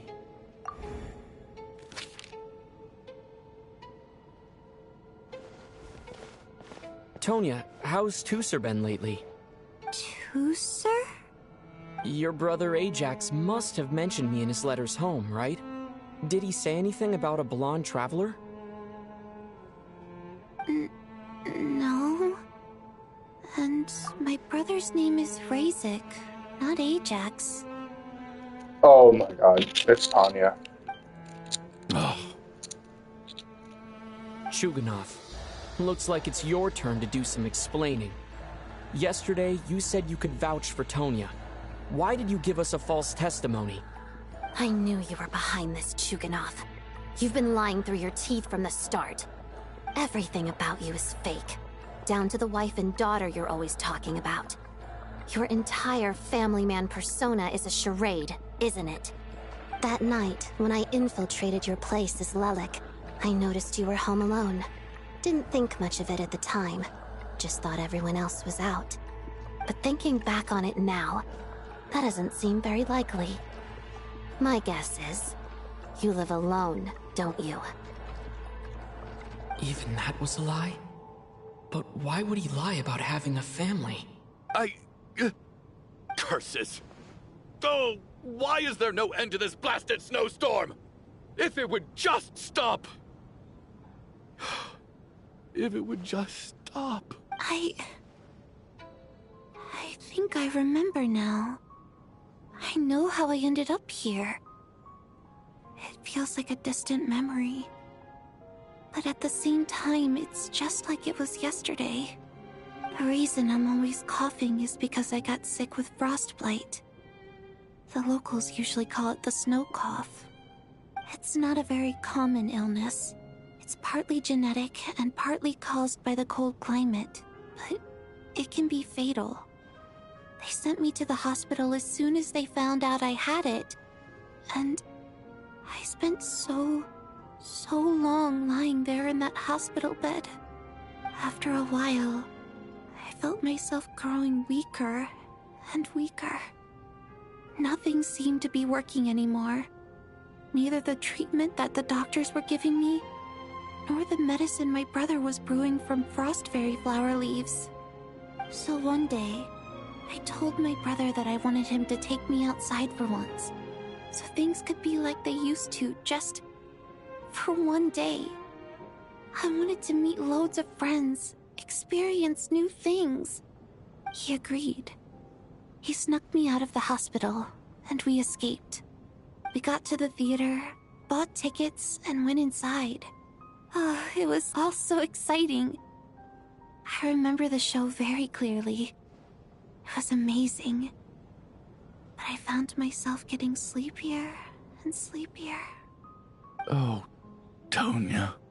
When I woke up, I couldn't find my brother anywhere. So I guessed he'd already left. But there's no way he'd leave me behind. So I decided to stay here and wait for him. At the time, I figured he'd probably gone to brew some more medicine for me. I was planning to chew him out for abandoning me when he got back. Tonya, it sounds like by then you'd already... Yeah, I know. I understand now. Dead, aren't I? This cough and the feeling weak, it's probably just my body's memory. After all of that, it turns out I can't blame my brother after all. I was the one who abandoned him. I'm sorry, everyone. I realized this much too late. It seems like death skewed my perception. And now I've dragged you all into this mess. Your name probably isn't even Tonya, is it? Didn't that ever strike you as odd over the last few days? Well, when I was little, my brother and I read a storybook, and Tonya is the name of one of the characters. When we escaped from the hospital, our family and the hospital security were looking everywhere for us. So when you first approached me and said my brother had sent you, and called me Tonya, I thought he must have chosen a fake name that only the two of us would know. Because he was afraid of getting caught. Now, it seems like that was just wishful thinking. At least your memory of death isn't painful. That is a small comfort. Now it's your turn, Chuganov. Talk to us. I believe no lie is ever told without a reason. You're right. I was lying. I happened to know that the Harbinger child and his sister Tonya managed to get tickets, so I lied to you and pretended I knew them. And yes, I was lying about my family too.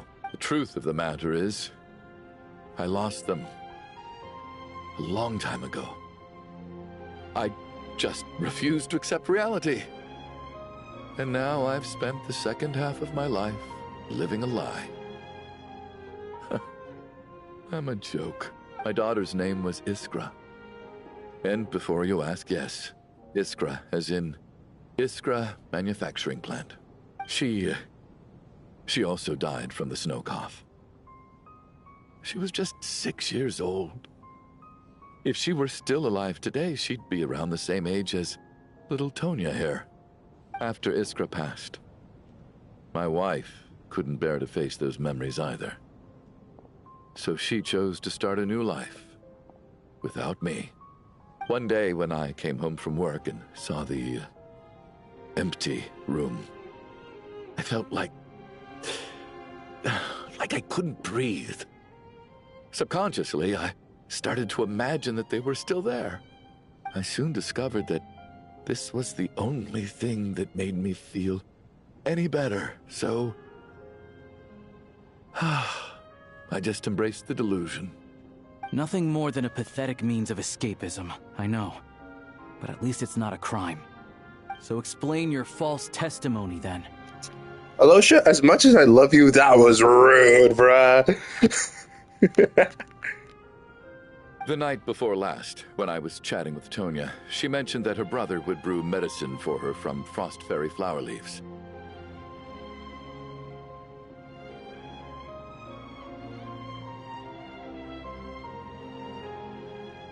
Combined with her various symptoms, I suddenly understood everything, including the fact that she was deceased.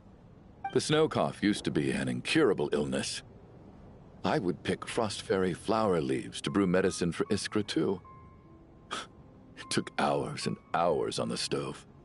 But the year after my daughter passed away, the jester of the Fatui announced that a cure for frostblight, also known as the snow cough, had finally been developed.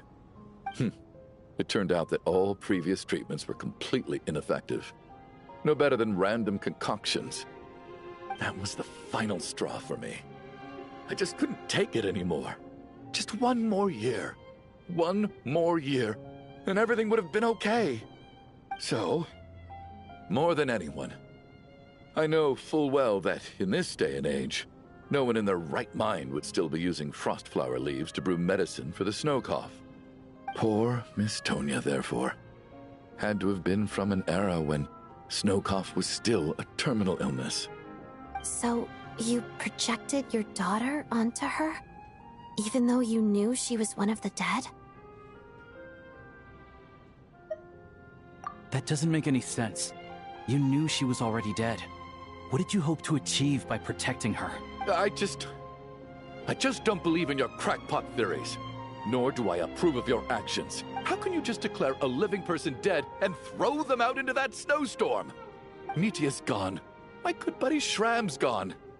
And now it's Tonya's turn, isn't it? Yeah, this is just sad. The others I can make my peace with, but little Miss Tonya, here she is, standing right in front of us, alive and breathing, and fighting her own battles. Yet you're quite happy to say she's dead?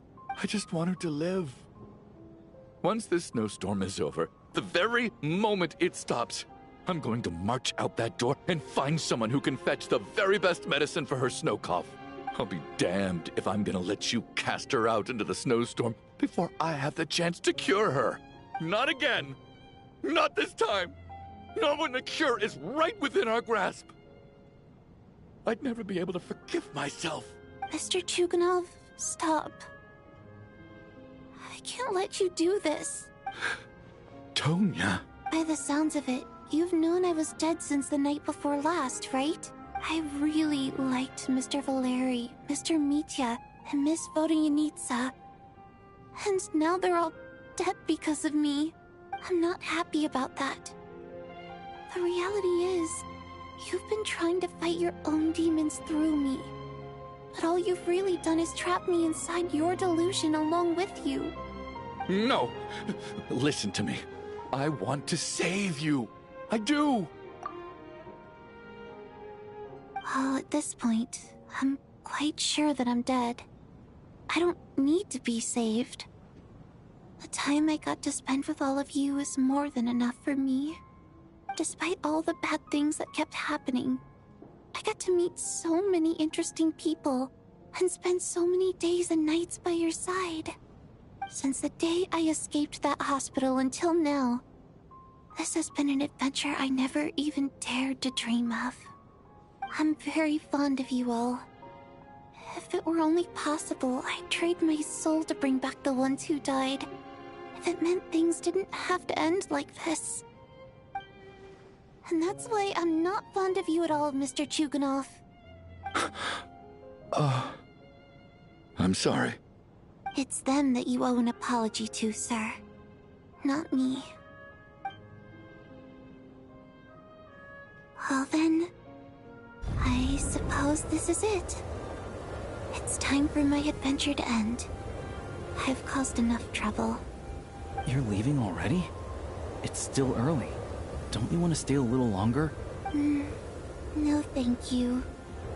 Oh, and by the way, my name is Patashka. It was nice meeting you all. Feels strange that we're only being properly introduced now that it's time to say goodbye. Tashka.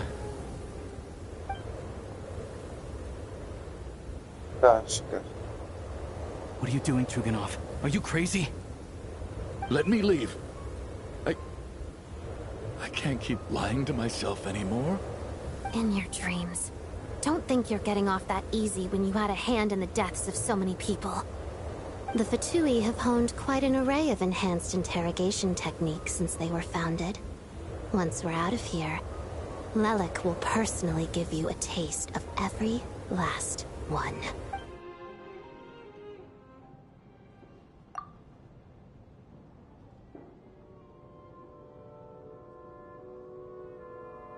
I think we should leave.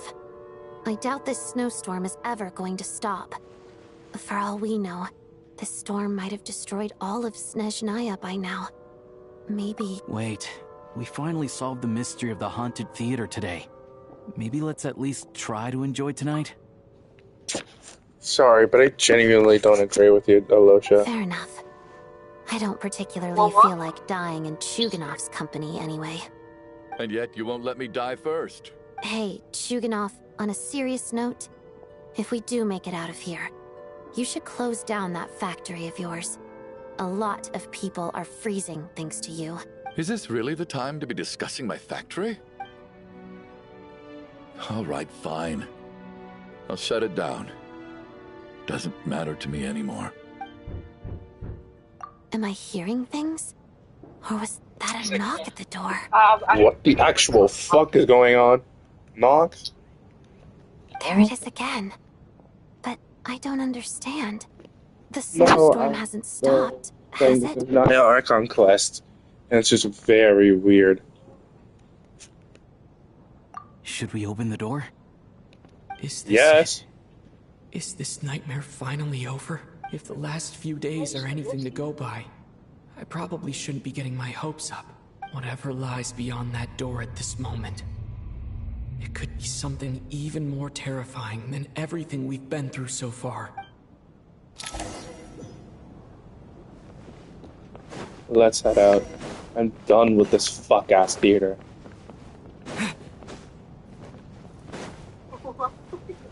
No, I've just been through some shit. Kathy knows what I mean. Meet-ya? Meet-ya!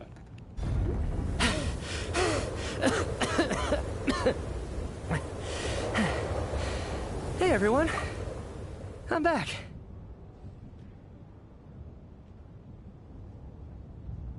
How are you doing? Feeling any better? Much better, thanks. Whew, it is so good to have you guys here. I was a little worried that the theater would be empty by the time I got back. Let me see.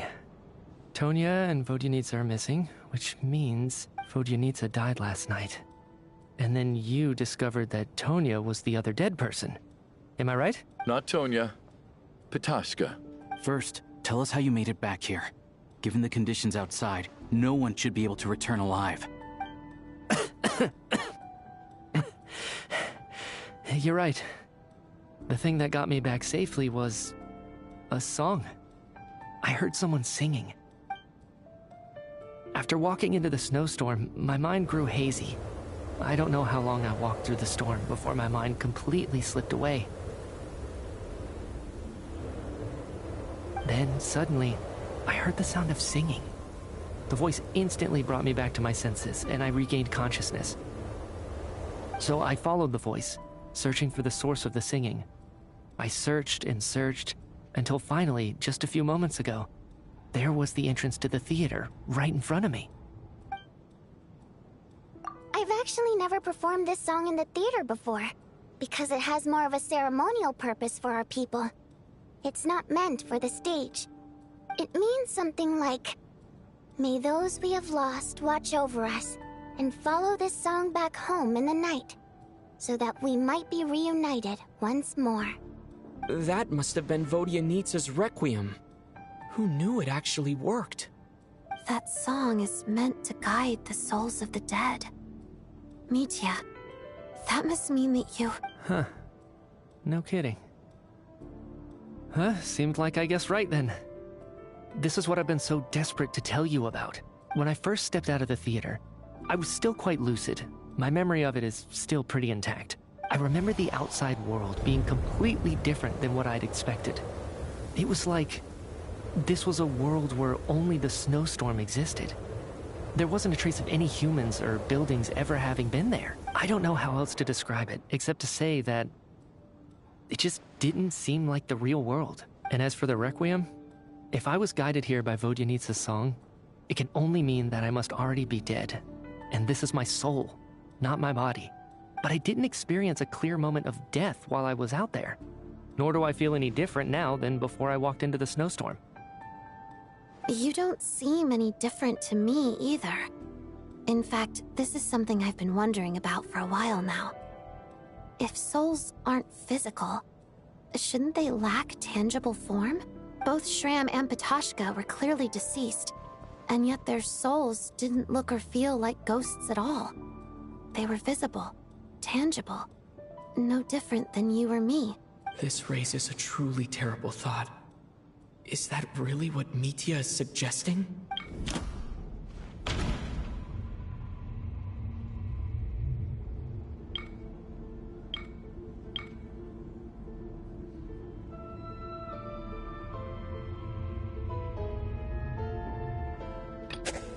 Dreams can't...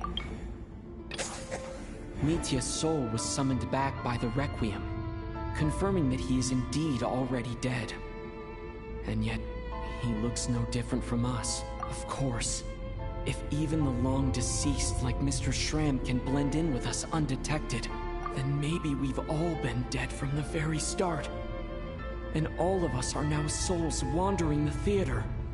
How the fuck would that even make sense? How would Aether die that easily? So everyone is dead? Okay, that is just purely... Yes.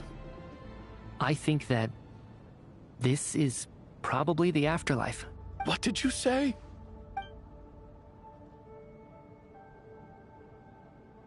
You heard me. We died in the theater. All of us did. But due to an obstruction in the theater's ley lines, our souls are trapped here, while an endless, infinite snowstorm rages outside. It's ironic, really. All that time, we were working so hard to figure out who the deceased among us were, when the truth was, we were all deceased. The only difference being some of us died more recently than others. Do you remember that note, "Death is near"?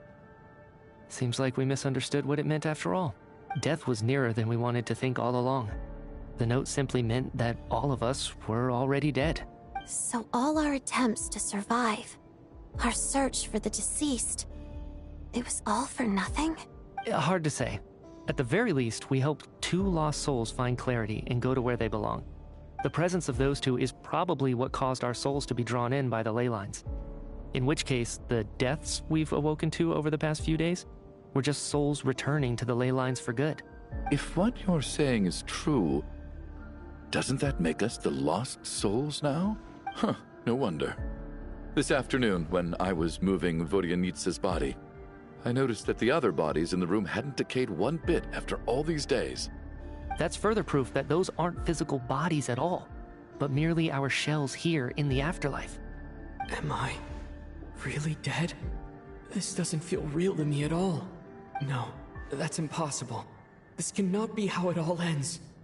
I still find it hard to believe that all of us are dead.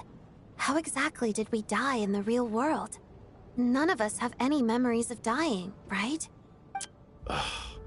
Not even knowing how we died is preposterous. Good grief. Surely there has to be some reason.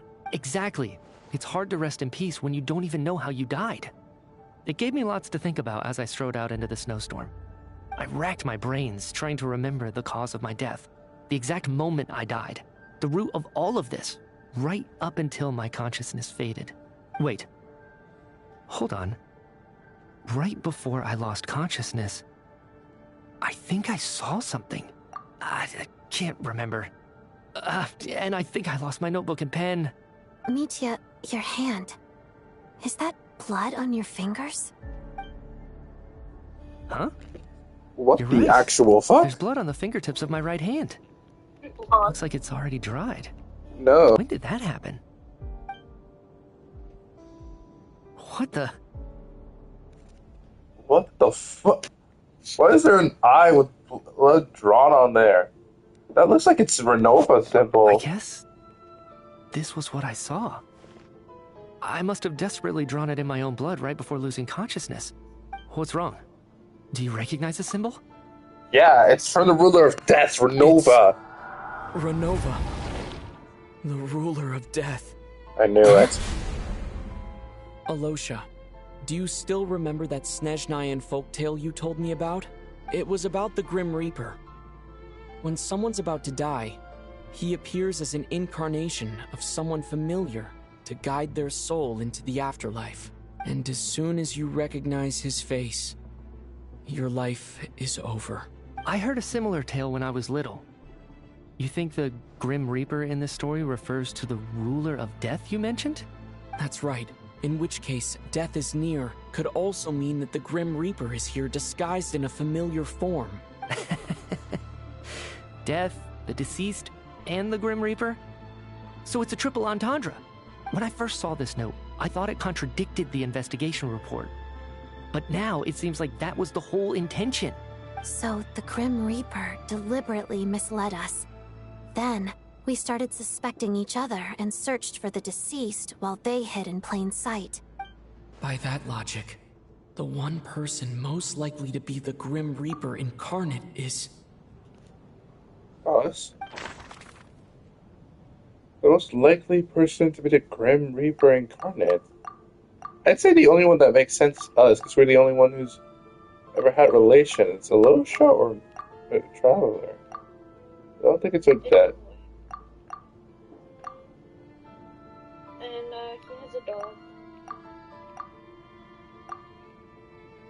You know, check this out on my own, and here you are giving hand me outs. Yeah, but like seeing you just sit there and be like, it must be Traveler. Or, it must be this one. Okay, but that's how you figure out mysteries. I mean, I figured the other ones out on my own, sorta. Sorta terrifies me. Why? I don't know, it sorta means you don't know what you're doing.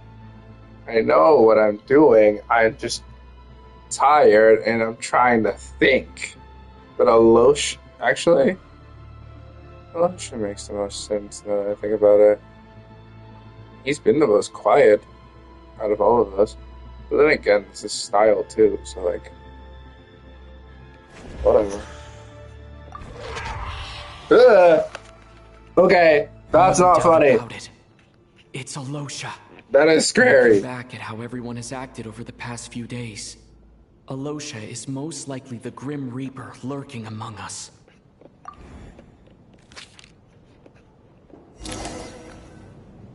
Is it you, Alosha? You were the first to discover the investigation report, and you had plenty of time to slip the note inside to mislead us. So? Surely you can't suspect me based on that alone. What if someone else found the investigation report first, slipped the note inside, and then put it back without telling anyone? There's no denying it. The note could easily have been slipped in much earlier than it was discovered. That's not all.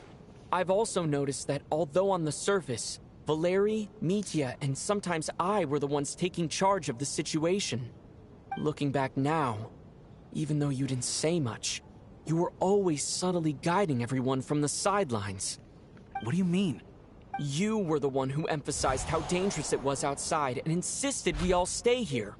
It was also you who suggested that we all sleep in the same place. And earlier today, you tried to convince Patashka to stay. I don't understand why, but it was out of character. So, you didn't understand my intentions, and now you're assuming the worst. Seems pretty unreasonable if you ask me. He still won't admit it. Fine. Let's see how he responds to the most damning evidence of all. The biggest question I have right now is, if the Grim Reaper is impersonating Alosha, then where's the real Alosha? When did they switch?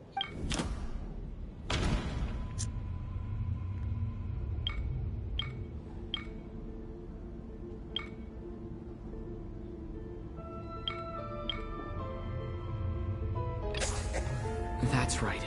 This was the moment. Right at the start. Before any victims had even emerged, Alosha was switched with the Ruler of Death while everyone's guard was still down. Renova. When all this began, right after the performance ended and the snowstorm began to pick up, no one suspected anything unusual. We just assumed we were snowed in. It wasn't until we discovered the bodies the morning after that we realized something out of the ordinary was going on. But it's clear now that the oddities actually started earlier than that, when Dimov walked into the snowstorm and never came back. Right. So Mr. Dimov was the first victim, not Sobolova and Torgov. And if we pinpoint that moment as the beginning of this incident, then one thing becomes clear. Alosha, you are the only person who walked into the snowstorm and came back without the help of Vodyanitsa's Requiem. More precisely, Alosha never came back at all. The one who came back was the Grim Reaper. Not Got it. bad. Renova! Since you've backed me into a corner, What I suppose the there's no point in actual... keeping up the act anymore. So this is where that scene is from. I was always wondering why the fuck he looked like... Loki, imagine if we got this as a skin for Alosha. That would be cool. Alosha? You're the Grim Reaper? I am no such tired cliché. Mortals should address me as the ruler of death. Renova, this is actually fucked up on another level. Like, seriously. Where's Istaroth? Or, I don't think Granddaughter would have stopped Juno doing Before this. being wiped out for good, you identified the two deceased, and even sensed my presence. A commendable achievement. Far beyond what I expected. I heard you can ferry souls. Those deaths each night. Were they your doing? Your initial conclusion was correct. Due to the existence of the two deceased, the ley lines yearned to reclaim those long-lost souls. Every night they devoured an equal number of souls to fill the void. This required no intervention from me. Though, of course, ferrying souls is indeed my authority. Here, take a look. Yo! What the hell? What are you doing? That takes care of today's two. Are you serious right Don't now? get so worked up. You are already dead, and your souls must return to the ley lines. I know we're already dead. You murdered us, didn't you? Murdered? No. Murder is when mortals usurp my authority. Death is my jurisdiction. If I require someone to die, I need not resort to such laborious methods as murder. You simply met the criteria to trigger my curse of death. Your curse of death. You think that's valid? I know about the curse of immortality. So there's another death-related curse too? You cursed us? When? And why would you do such a thing? So often, humans pray to me, begging to know when their death will come, and what form it will take. But few people ask why.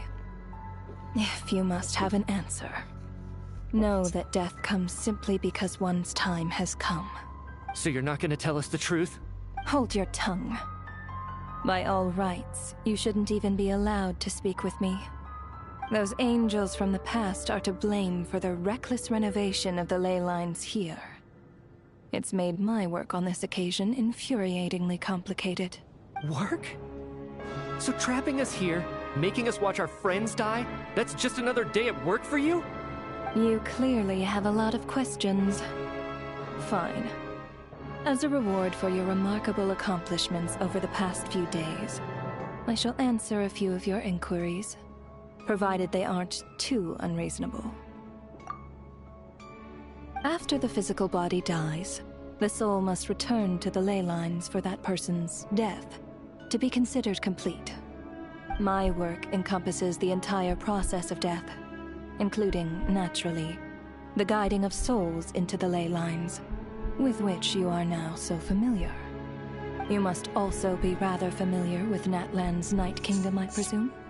Of course. It was I who supported the creation of the Night Kingdom. It provided a convenient means of guiding the souls of Natlan. Seriously? Here, too, the ley lines connected to the theater underwent some modifications. The angels hoped to make them capable of accommodating the souls of some special creations.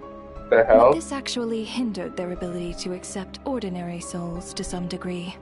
This effect manifested itself after you died from the curse in the theater, leaving you stranded in the afterlife, unable to achieve a complete death. But if souls who die from the curse of death fail to return to the ley lines within a short window of time, they will miss their chance for good. Then, they will remain forever suspended between life and death, no longer subject to the authorities of either. So if you don't resolve this matter soon, and see all our souls return to the ley lines before long, we'll escape your control. What the hell? Meteor Sharp. This must be what Renova was worried might happen, and the reason she got involved to begin with. But if you have the authority to guide souls, why didn't you just show yourself and get it over with? Why hide among us in the form of Alosha? You seek to understand the mind of a god. Very well. I'll tell Why the you. fuck are you smiling? This is a theater, and I decided I wanted to watch a show about death. That's why I encouraged you to take the events to the stage. You are actually hateful. Like, seriously, what the I found hell? myself getting quite immersed.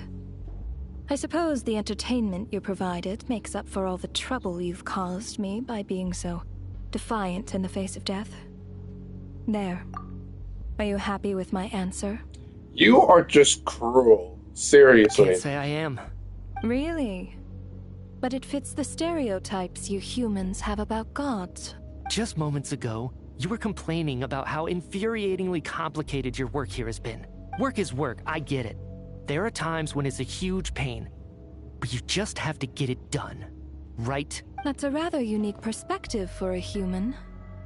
You are in fact correct. There is a pain point in this case. Due to the obstruction in the theater's ley lines, there is a hard limit on the number of souls they can receive each day, making it impossible for me to ferry all your souls at once. Revealing my identity too soon would inevitably have led to futile resistance, and there was a risk that any souls who chose to run would disappear. Then there was the issue of the 2 lost souls you called the deceased. The way you resolved that quandary was all part of my design. That's what I don't understand. If all of us were souls of the dead, what made their presence among us special? For centuries, they have refused to return to the ley lines, exploiting the issues created by the angel civilization to resist being drawn in. Centuries of obsession accumulated during this process. You may think of this obsession as the resentment of the dead, and in this quantity, it was a bomb that could have detonated at any moment. It reached the point where I could not afford to leave it unchecked. But the only way to fix it was to help them acknowledge their own deaths, make peace with their regrets, and willingly walk into the snowstorm. Only then, with my guidance, could they finally return to the ley lines. Otherwise, you would not like to know what the consequences would have been. I vaguely remember seeing Patashka, but in the most terrifying form. Was that in a dream? Is that what would have become of her if she hadn't returned to the ley lines? I see your dreams brought you many revelations. So you see, death in fact grants wisdom to mortals. Souls connect to all things in the world and see the chain of cause and effect between them. It's nothing unusual. Anyway, giving psychological counseling to lost souls is not my strong suit. That is more of an angel's role.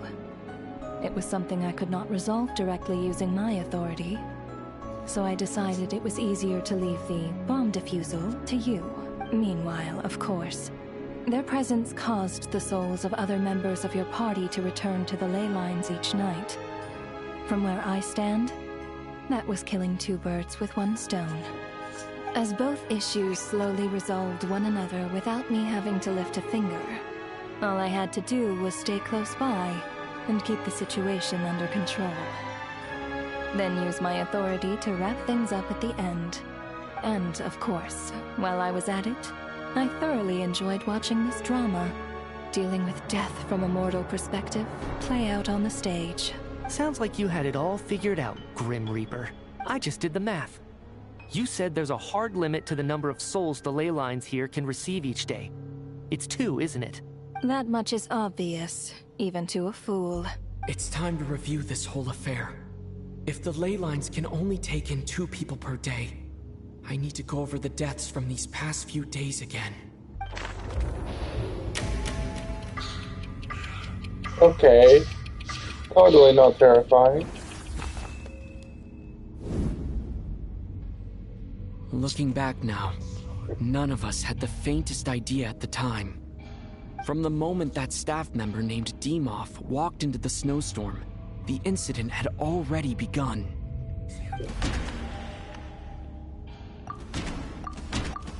Yo, welcome to the stream. Genshin Impact is really good into. No.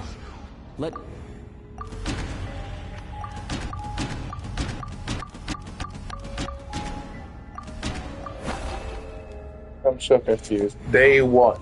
Let me You died on day 1. With her. Wait, what? No.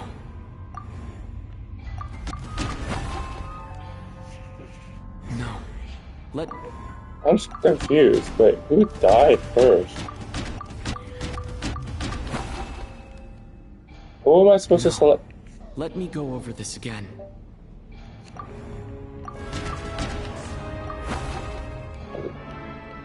No. Wait. No. Okay, what the actual fuck am I supposed to do? No. Let me go.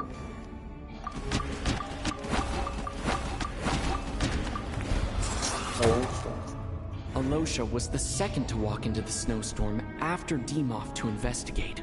During this process, the ruler of death assumed his identity, making him one of the victims.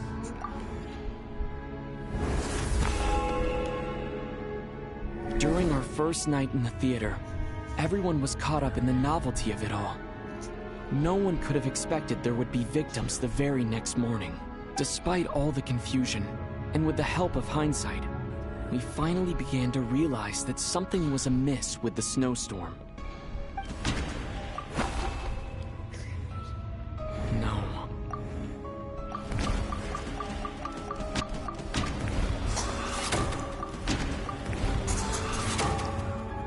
The ley lines devoured Torgov and Sobolova on the first night. At the time, we thought this might be a murder case connected to Lelik.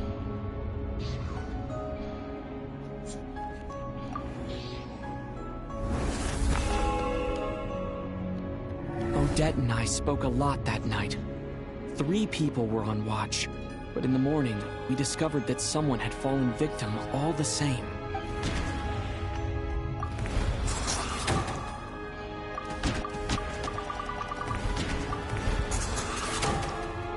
The deaths of Kulish and Rampana caused everyone to stop suspecting Lelik.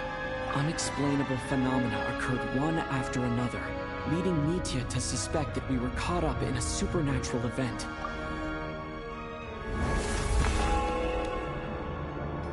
Later, we discovered that there seemed to be an extra person among us, and subsequently discovered the existence of the deceased. Mr. Schramm realized he was the deceased and walked into the snowstorm to return to the ley lines of his own accord. It turns out there really was a dead person among us.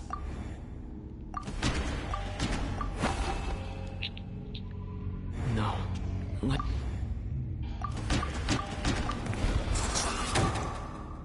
He thought it was all over, but Mr. Valeri's death was a rude awakening for everyone. The ley lines consumed him during the night regardless. A lot happened today. Mr. Valeri's death led us to discover the connection between the number of deceased and the number of victims during the night.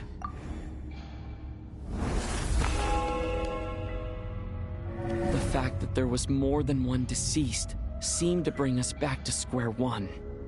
Odette revealed some information she had been keeping to herself.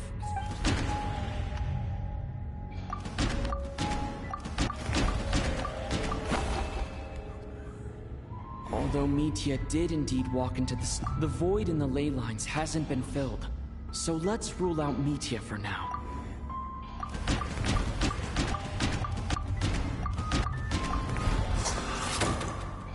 As it happened, Ptashka filled the void left by Mitya's return from the ley lines by walking into the snowstorm this morning. The girl I thought was child sister Tonya turned out to be another of the theater's deceased.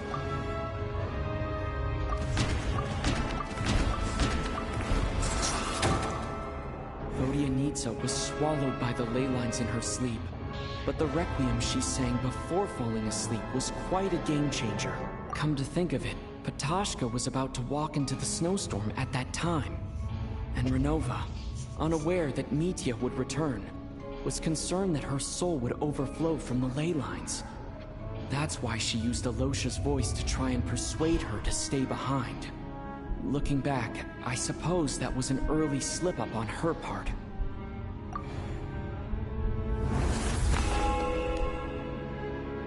No one could have expected anyone who walked into the snowstorm to return.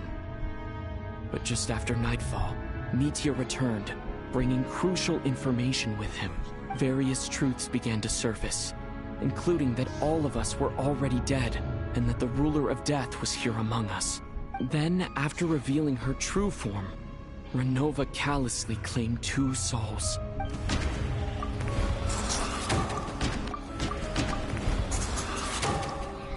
In fact, everyone was already dead by the time we took the photo.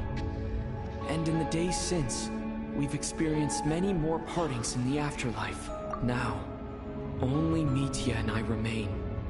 And the true culprit behind everything still stands before us. In Mitya's eyes, I see the same anger and frustration that I feel. That covers everything. It's all clear now. Your work isn't finished here yet, is it?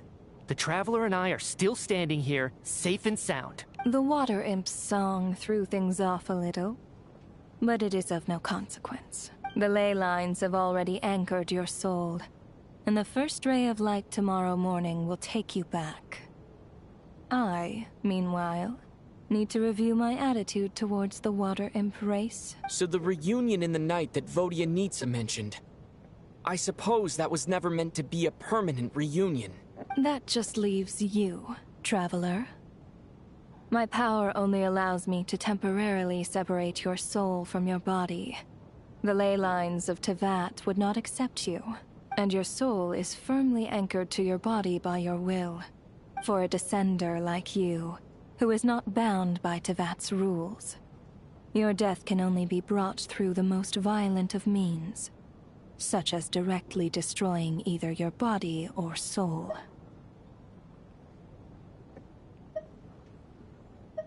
I have no interest in involving myself with Descenders.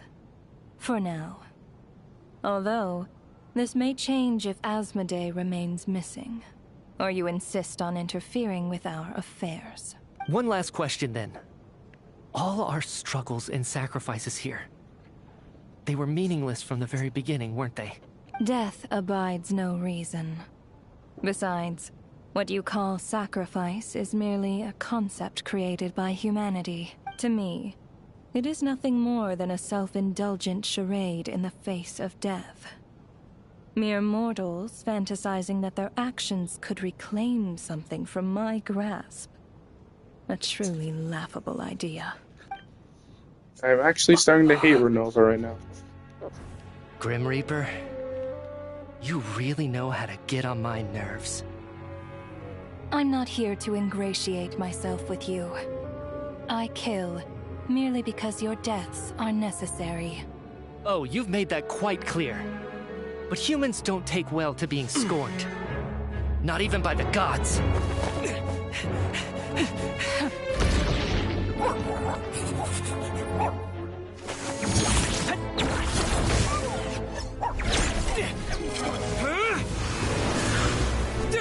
God.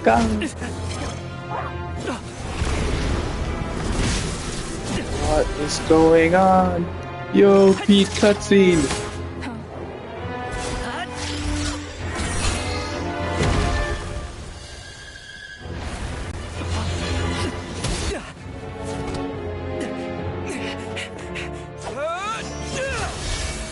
Is this about to start a boss fight? Ouch. This is futile. You must know that you are powerless against me in my own domain. I suggest that you save your strength. For what? Maybe we can't change it. But if nothing else, we can at least teach you to have some respect for the dead. Audacious.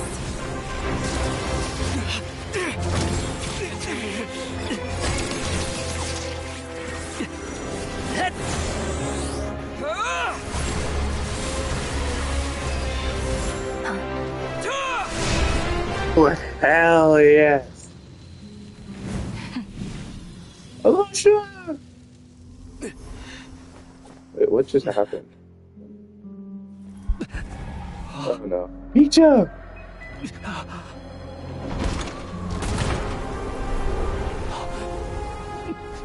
What? The door's open. What's going on? Snowstorm? Huh? Wait, we're going into the snowstorm. Micha! Whoa, what in the hell?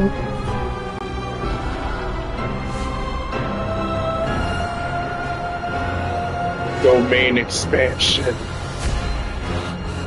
Death, Crimson, Palace. Yeah. What the hell? Huh? What? Huh? Oh, Dad? What the hell's going on?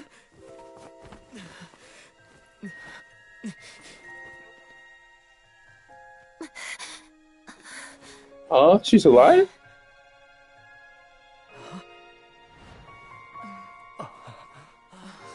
Everyone else is back.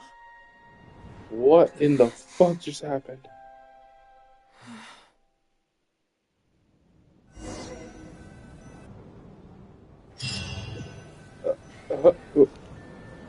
Huh? How are you holding up, Odette? What happened to me? How much do you remember? What do you mean? Is the performance over? I can't seem to recall what happened. Has Odette already forgotten? Mitya? Oh, I'm sorry. I guess I spaced out there for a second. Remind me who you are? Don't you remember anything? What the fuck is going on? Did Renova erase their memories? Yeah, I remember now, comrade. Looks like we guessed right. Just like me when Odette found me at the Armory Palace. For some reason, everyone killed by the Ruler of Death eventually came back to life. Just with one catch. They forgot what happened while they were dead. Odette and the others have already forgotten everything. Why were you able to remember this time? Could this be the reason? You said this is the Ruler of Death's symbol, right? I don't see anything there. You don't? Huh. Okay, I guess that makes sense. I carved this into my hand in the afterlife, so it's not visible in the physical world. Does that mean I carved this symbol into my soul? What an unsettling thought. True. Still, at least I get to remember what happened. I suppose it's a blessing in disguise. What about you, though? The Ruler of Death mentioned that you're a descender? Is that why you can remember? Yep. A full explanation would get complicated very quickly. But that's essentially it. Well then, now that it's all over, let's figure out what we've learned. The first thing I notice is that everything here is precisely as we left it, right before our deaths. This confirms that time passes differently in the afterlife than in the real world. They say that right before death, time slows down, and your whole life flashes before your eyes. That must be how you know you have one foot in the afterlife by that point. Anyway, clearly the few days we spent in the afterlife probably only amounted to a few short minutes in the real world. This also aligns with previous reports of widespread temporary memory loss among the Armory Palace personnel. Now it seems likely that those were all brief deaths caused by the Grim Reaper's so-called curse of death.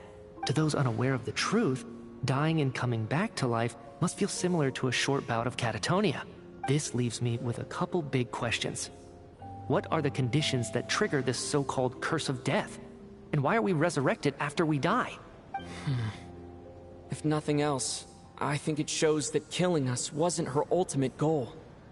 We still don't know her true reasons for subjecting us to death. Right. This time only got complicated because of the situation with the theater's ley lines. That's why she had to approach it differently.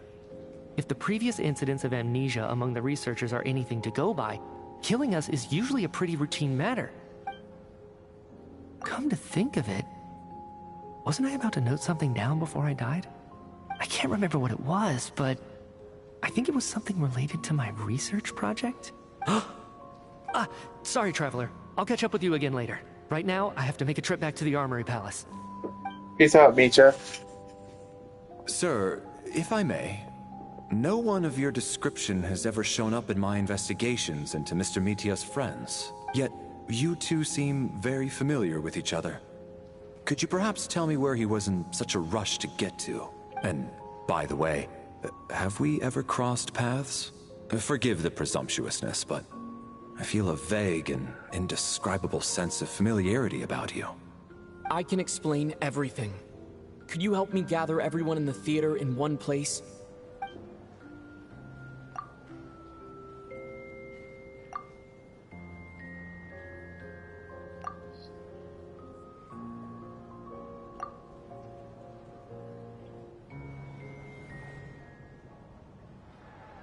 How we draws today's show to a close. That So felt like a Juganov long really night is going to ever. shut down the factory. I guess this theater incident actually did us some good after all. So, you said I promised to take you to the Armory Palace while we were in the afterlife, yes? I believe you. I think I agreed. Let's check in on her first. The whole reason for our trip to the Armory Palace anyway is to figure out what's going on with her health. Oh my god. That was quite the spectacle. This is genuinely crazy for Genshin Impact. Also, it terrified the fuck out of me.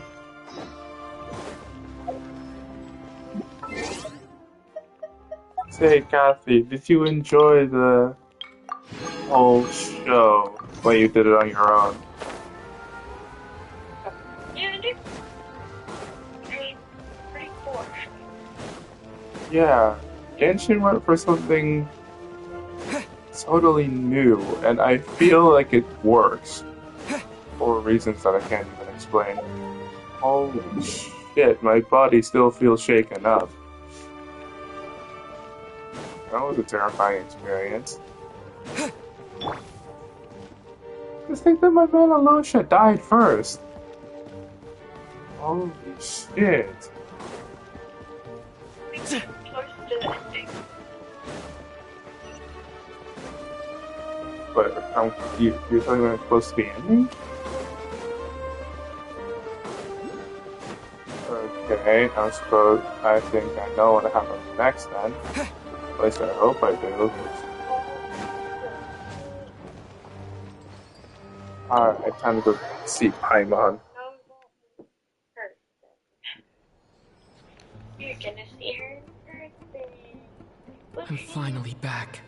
I love how you're like, with you, this is the Grim Reaper we're talking about. Someone you genuinely would never want to cross paths with. I should keep my emotions in check when I see Paimon again, or it'll seem weird. Wait. The atmosphere here feels off. Shh. Stay quiet. Let's go inside and take a look. Have we still not been able to notify Child yet? We need new orders. What if that person comes back again? What person? I'm so sorry. Under the circumstances, there was really nothing we could do. Bro, what are you Tell on me, about? what happened to Paimon? It was the Jester. He came here in person and escorted Miss Paimon away. Oh, okay. He's the director of the Fatui. His authority supersedes all others and cannot be questioned. There was nothing we could do. How long ago did he leave? And what was Paimon's status? It was about an hour ago. Miss Paimon was fast asleep at the time. The Jester simply walked off with her as if it was only natural. I assure you, he absolutely did not use any force. I mean, Paimon probably trusts him, so I guess Do you it's know fine. where they went? You're kidding. The Armory Palace, most likely.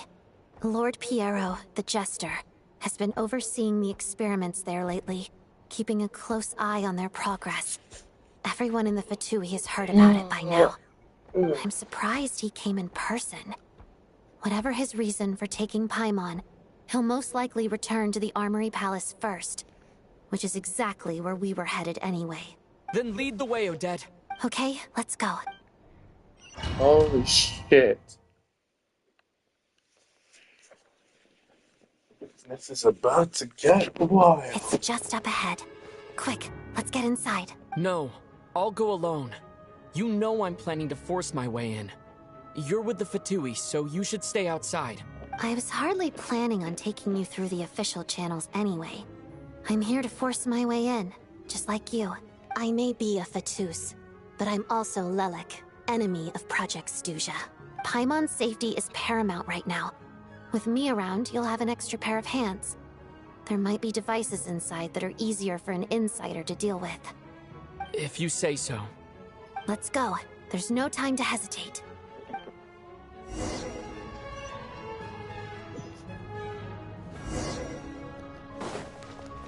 I really get to play with Odette on our team?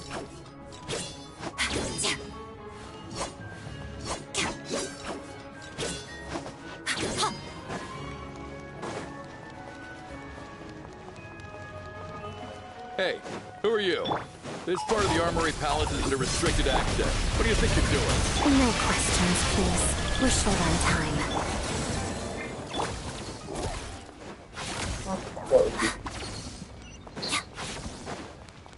I'll make short work of you.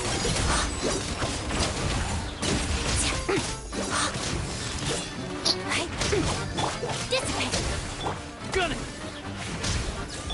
Cryostorm! Yeah?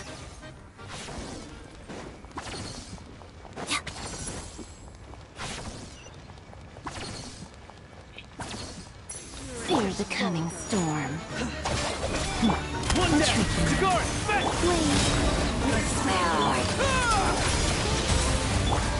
Crystalline Adagio.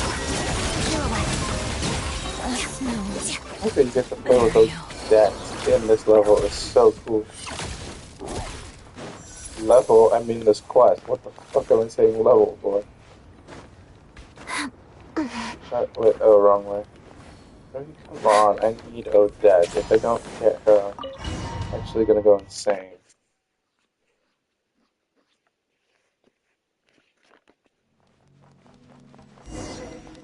Our bond is strong.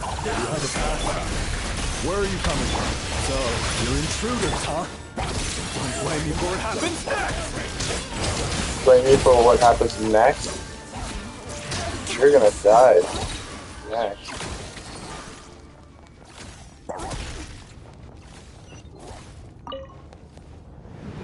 The Armory Palace is hidden this deep in? This place is much bigger than I imagined. They're conducting top-secret research, after all. The deeper it's hidden, the better, is standard Fatui logic. The style doesn't really look like the Fatui's handiwork, though. They must have requisitioned some structures from a past civilization. It also serves as... Intruders! Stay alert! Moonlit night for all. Shadow I surrender.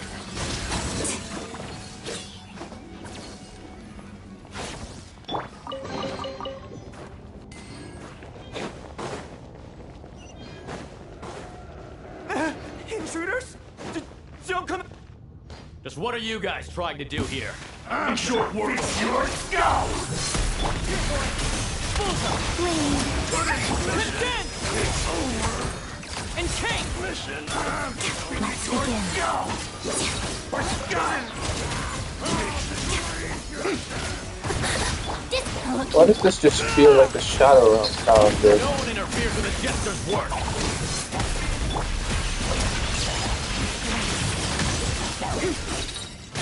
Pirouette.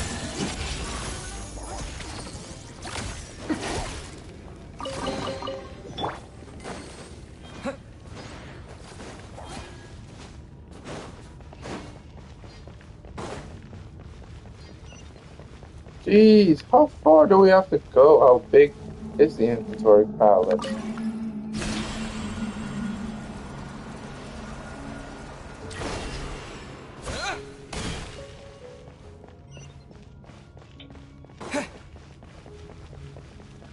Okay, this place is very. Looks like no one's guarding big. this place. There's something off about that decoration over there. Look out! Let's deal with these before we move on.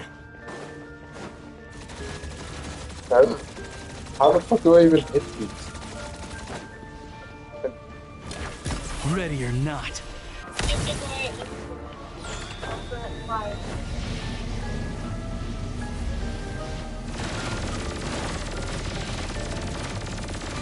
Yeah, and then what? I attack him? Oh, literally. Okay.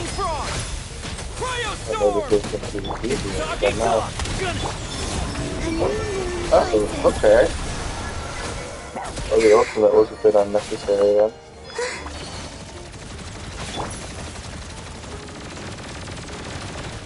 Together. Jeez, these things aren't even hard to do. That was easy.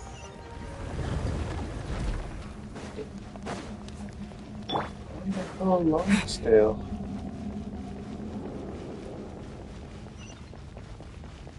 I swear. Access expression.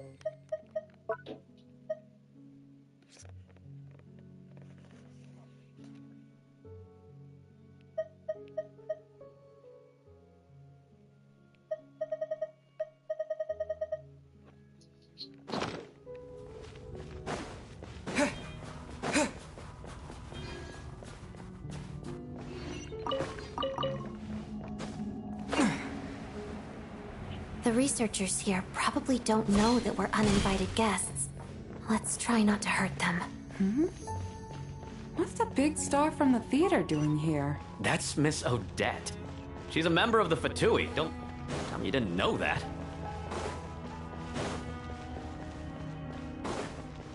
Was the whole reason for Project Stuja to support the research here at the Armory Palace? Just what are the Fatui and the Tsaritsa planning?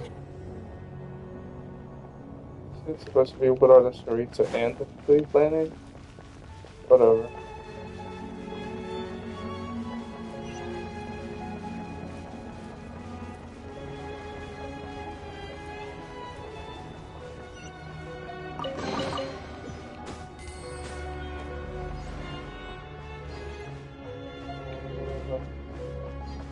Whoa! Who are you? Never seen you around here before. Looks like there's no way through here. Maybe using the power of this prism could help?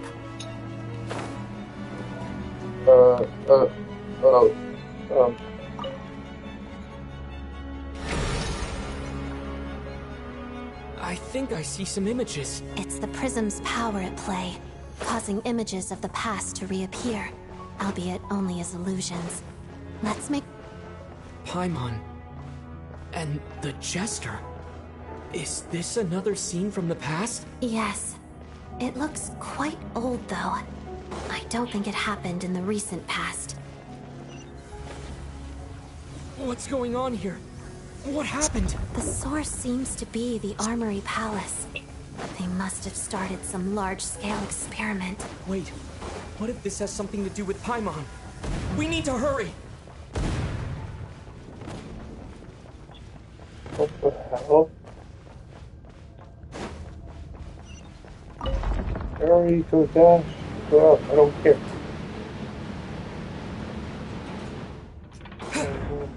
We're almost there. The Armory Palace is just up ahead. Paimon, No, please be okay. Kidding me? Get the hell out of my way! Walks of the snowflakes. Let's begin.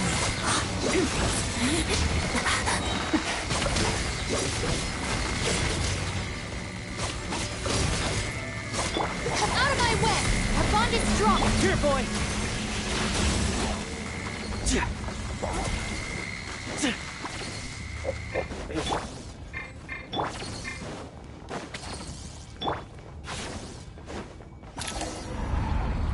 What's going on? Wait, I remember this feeling. It's the curse of death. No, no, not now! Why is the curse of death striking again already? Odette. No! What the hell? Is this the afterlife again? I need to find a way back to reality. Is that Odette's core Ignis?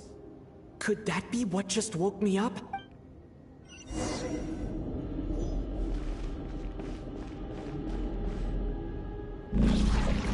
What the fuck?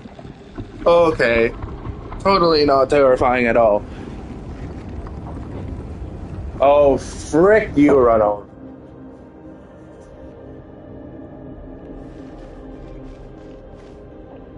How the fuck am I supposed to get across now?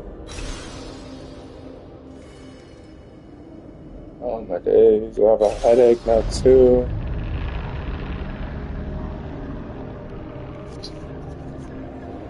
I don't like how the eyes move. It's genuinely creepy.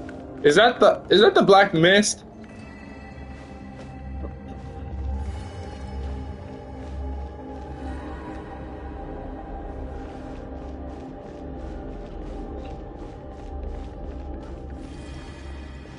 I can't even sprint or anything.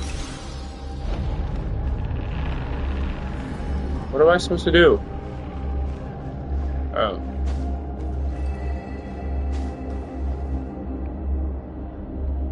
Oh, cool. Let's get out. This is not funny.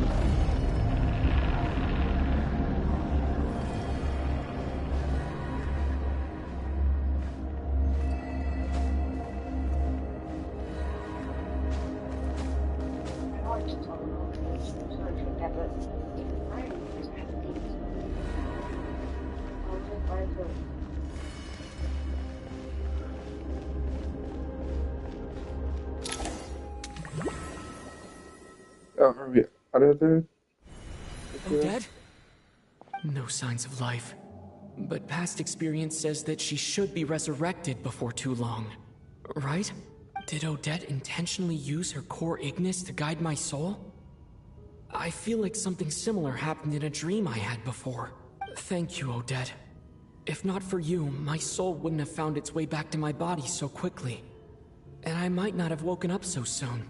But I'm sorry. I don't have time to protect you. I have to use the time you bought me to get Paimon back.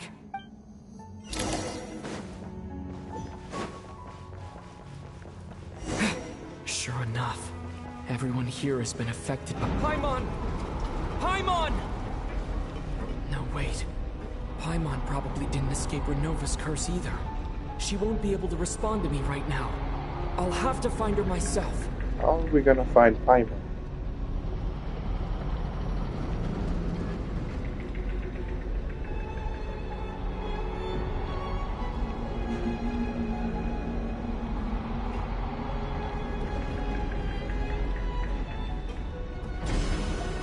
Nitya! Is this the Nitya? laboratory he works in? What happened here to trigger the curse of death again so soon? I'll have to ask him when he wakes up. Finding Paimon has to take priority now.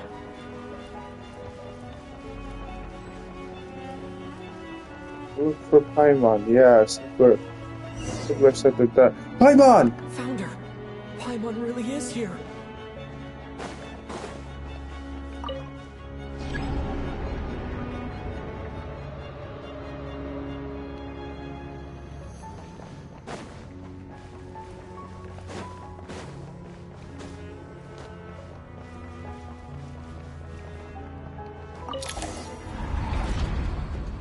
Got it! Oh, hell no. Renova better appear. Renova! Oh, hey. That.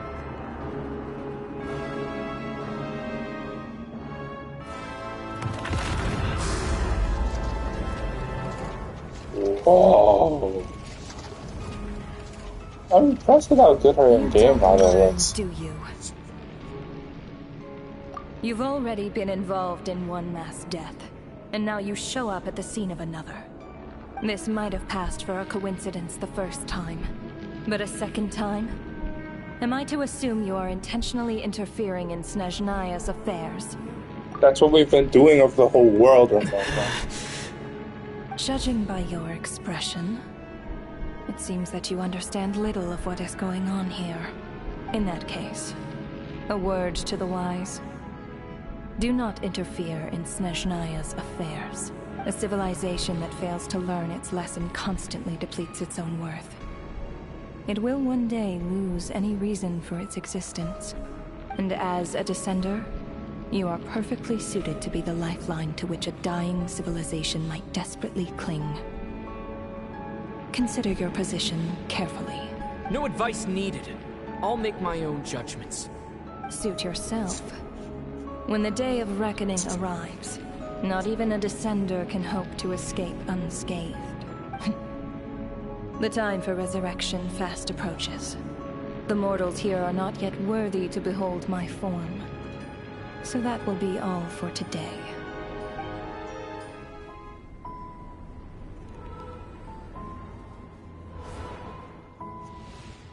Don't you dare, Renova. That thing is coming with me. No, she's not.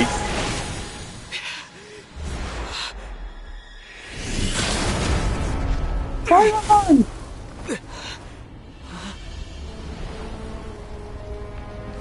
Piero!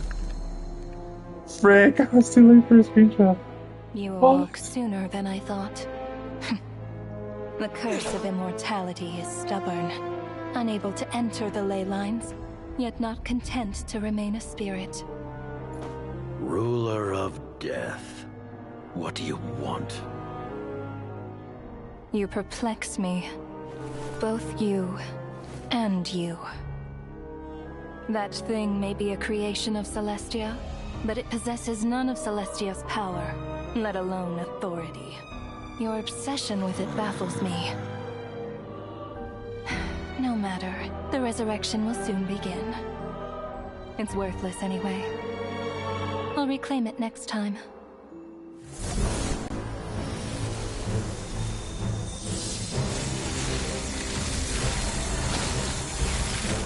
Hey, who says there'll be a next time?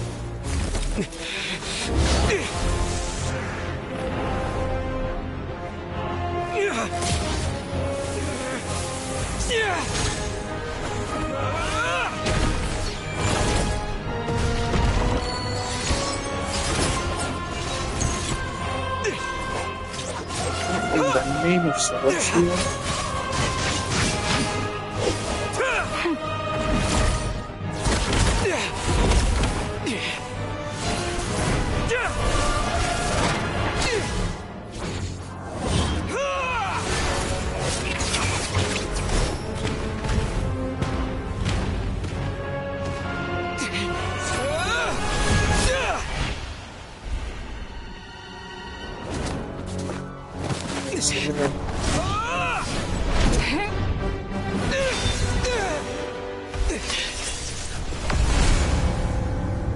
Whoa. What the hell?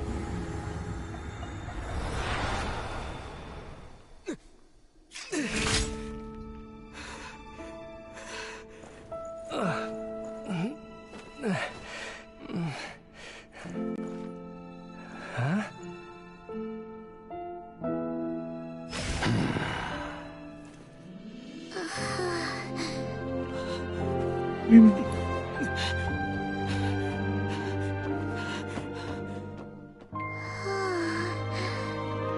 Traveler?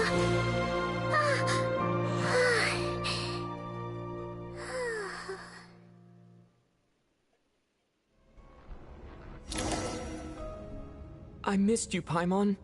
What are you talking about? We haven't even been apart for that long, have we?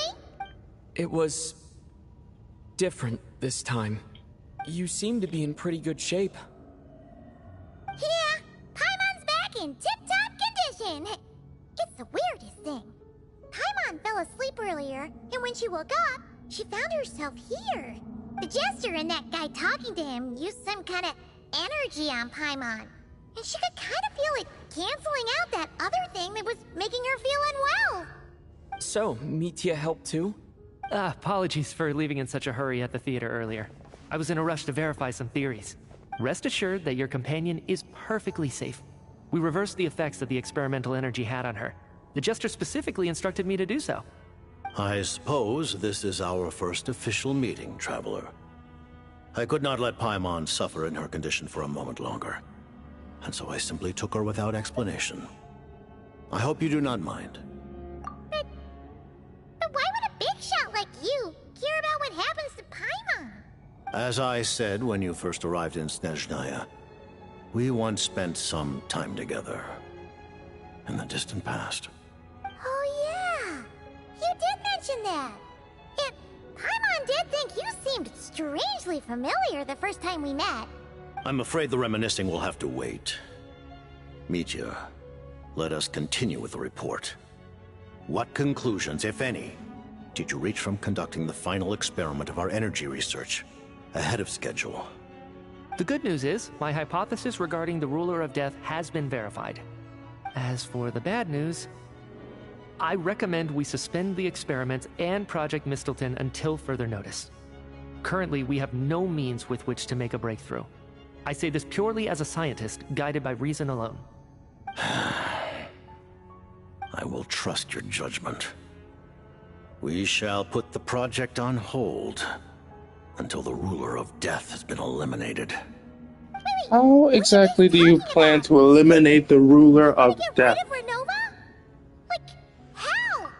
By killing her? She's the Ruler of Death. Can we even kill someone like that? By whatever means necessary, so long as it removes the threat she poses to us.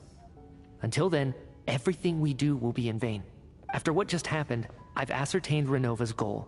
Or rather, the trigger condition for the Curse of Death. Okay, let's hear it. What she's doing is blocking Snezhnaya's technological progress, preventing us from possessing any means with which to threaten the heavenly principles. Just like the little lapdog she is. So, any ideas, research, or experiments that lead to technological progress can trigger the curse. Just now, for instance, I was set to launch a final phase energy experiment ahead of schedule. If the experiment was successful, we could have achieved a crucial breakthrough. As expected, though, the moment the experiment began, all the researchers, technicians, and witnesses died from the curse. All that effort, not to mention the energy and materials we relied on Project Stuzha to gather for us, went to waste. In the end, nothing was gained. Does that mean something similar happened when we were at the theater? That's right. During the performance, I thought of an important breakthrough regarding the experiment, and wound up dragging everyone into this. So the nature of the curse seems to be something like, when moments of technological progress occur, all life in the vicinity is taken away. Yo, Nikki. Of That is a violent that meant the method. curse was normally limited to the Armory Palace. Since outsiders are forbidden from entering, this mass death phenomenon went unnoticed. Until Odette came along. I believe she was the first witness. The Curse of Death was triggered just before she infiltrated the Armory Palace that day. But you mentioned something about a final stage experiment. Doesn't that mean you've actually made some progress? That's right. Even with the gods locking certain key components out of reach, humanity can still advance technology in incremental steps accumulated over time. But, as I'm sure Renova anticipated, even incremental progress has its limits. A point where the truth you're seeking must be put to the test in an experiment.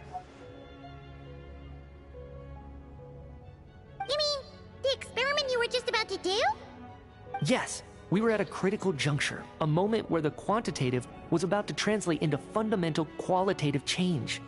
With this single experiment, we could have brought everything we've worked for to fruition. But now, after already being forced to fumble around in the dark all this time, it feels like we've truly hit an impenetrable wall. As long as Renova's curse of death persists, we won't be able to advance the experiment or obtain any results. And with Project SNEZHNAYAAA having been in effect all this time, at our nation's current strength, repeated trial and error is simply unsustainable. Only by eliminating Renova first will it be possible to continue advancing our plans.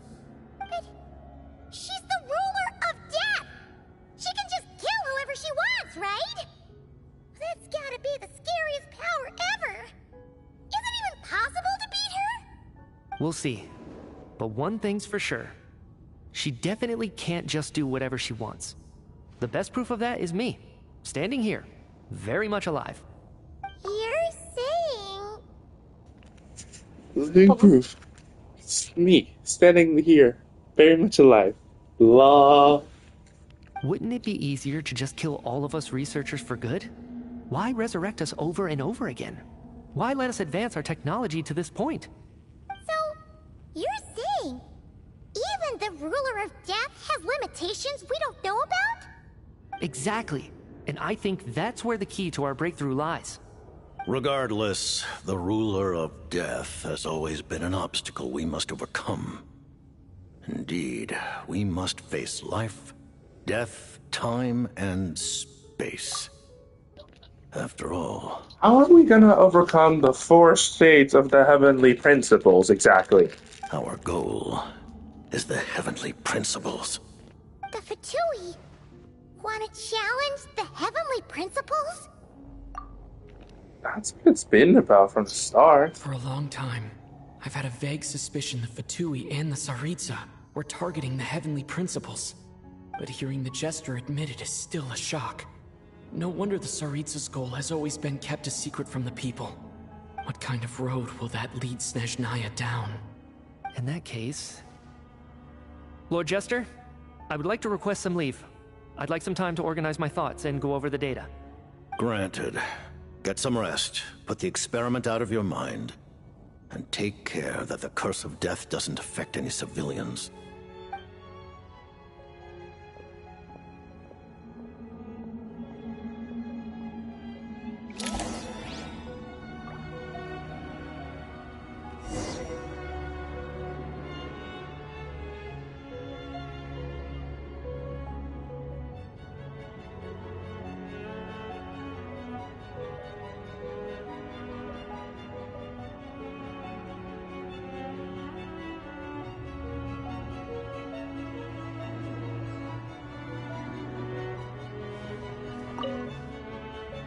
While there is yet time, allow me to offer you my hospitality, honored guest of SNEZHNAYAAA. Is there anything you wish to know?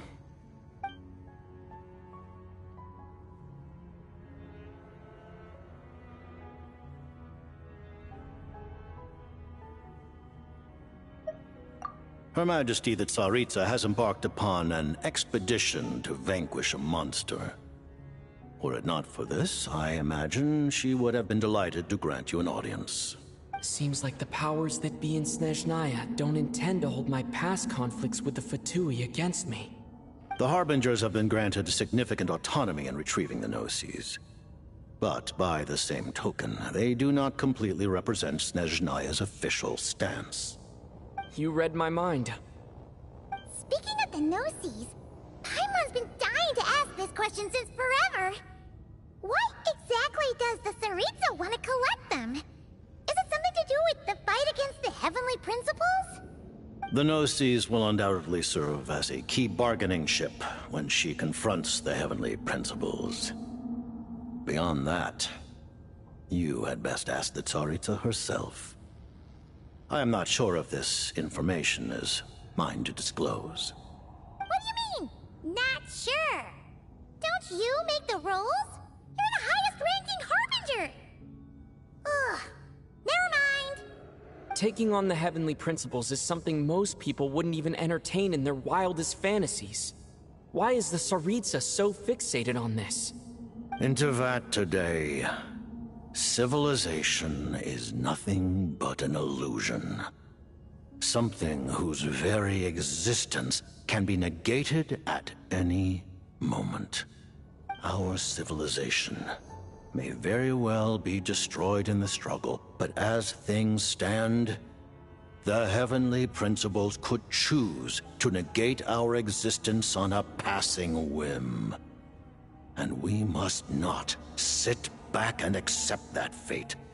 Only by changing the state of affairs, only by overthrowing the heavenly principles, can our civilization truly be said to have taken root. Otherwise, the fate of the people of Conria and Hyperborea is a cycle doomed to repeat itself. Accepting potential destruction in return for getting to control your own fate. Furthermore, perhaps this is still somewhat difficult for you to understand. Are you aware that all the rules of this world are made up of curses? Huh? All of them? Paimon knows about the curse of death you mentioned, and the curse of immortality that you and Dainsleif have. Then the birth of the Hilichurls, the rules of Natlan's Ode of Resurrection. Those are curses too? Farina's long life seems to stem from a curse placed on her by Focalor as well. Yes. Even a god's love for humanity is a curse the heavenly principles inflicted upon the gods. What? The Tsaritsa has always had ample reason to hate the heavenly principles. If she can seize their authority, she will reconstruct the entire world, and when that time comes, humanity will be completely liberated from curses and lies. Look forward to it. It will be a world beyond your imagination. Though the ordinary people of SNEZHNAYAAA may not understand these details, in this frigid land locked in a ceaseless struggle against the environment, in this nation to which the gods have never shown favor, we all believe that standing in solidarity with the Tsaritsa in our shared struggle will surely usher in a new and better world.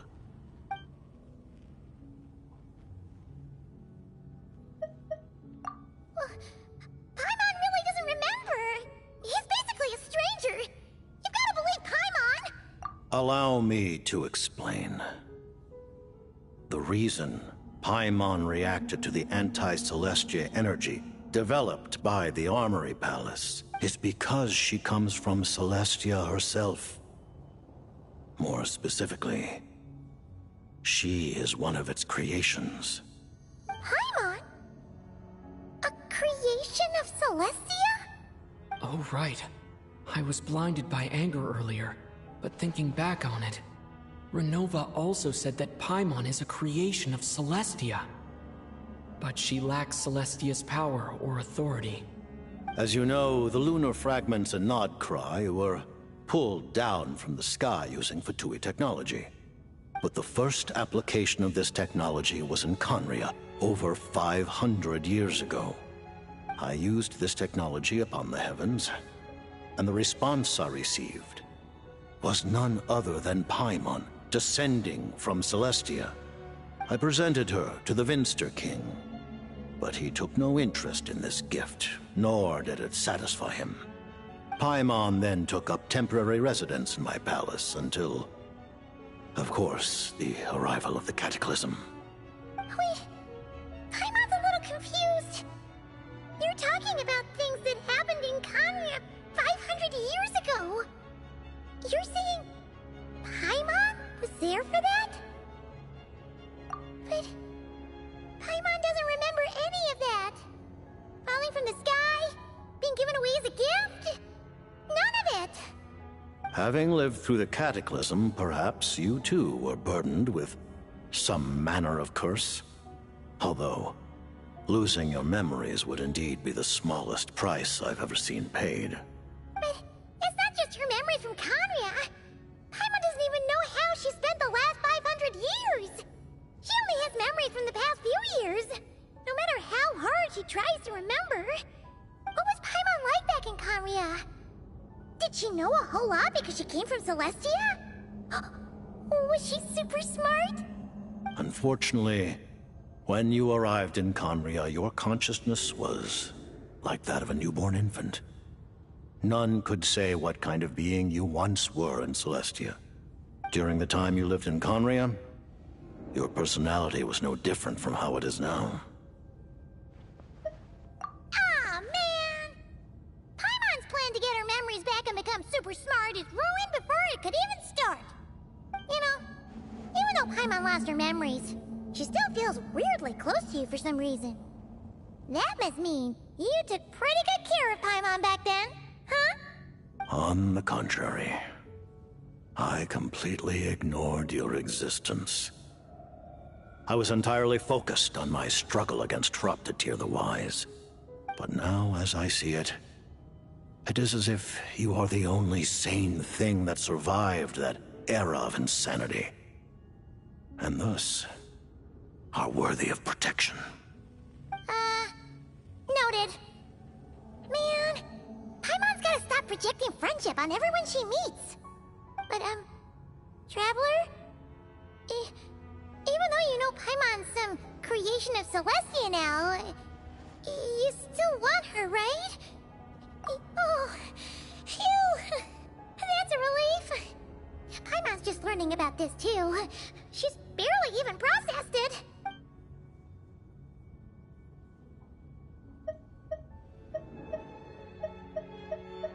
I remember hearing the term. Yeah! Paimon wanted to ask about that when the name came up just now. What is it? Paimon's heard of Project Stuja, but not this one. As you know, Project Stuja is a series of measures enacted to consolidate our nation's resources, the greater purpose of which is to serve Project Mistleton. Many of the things you have encountered thus far are essentially for the advancement of that project. This includes the Kuvaki Experimental Design Bureau in Notri. Researching Kuvaki was merely a facade. Its core objective was to use local resources and research findings to build Mistleton itself. And that's a weapon built for the final battle against the Heavenly Principles, isn't it? Huh? How did you know that? I was given some intel, and I made some deductions. Wait. You must mean that thing over there. Oh, Paimon's gotta take a closer look at this thing. Especially after you guys sent so many people to Nagrai to work on it. Kuvaki alone will not break through Celestia's defenses, let alone challenge the Heavenly Principles. The Heavenly Principles are no doubt accustomed to combating the power of the Light Realm, and elemental energy is simply the power of the human realm, converted to that form by the Heavenly Principles themselves. Any attempt to use this power against its creator would be a futile endeavor. For now, therefore, we have set our sights on the form of energy associated with the Third Descender and the Stellar Linchpins. This may hold the potential to allow Mistleton to contend with the Heavenly Principles. You could say that by reverse engineering the Stellar Linchpins to extract the energy within, we have obtained a source of anti-Celestia energy. The Kuvaki Experimental Design Bureau, Project Stuja, and the new energy experiments. Huh. So, Project Mistleton is what ties it all together. And it looks like your plan is almost complete. No wonder the Ruler of Death came after you.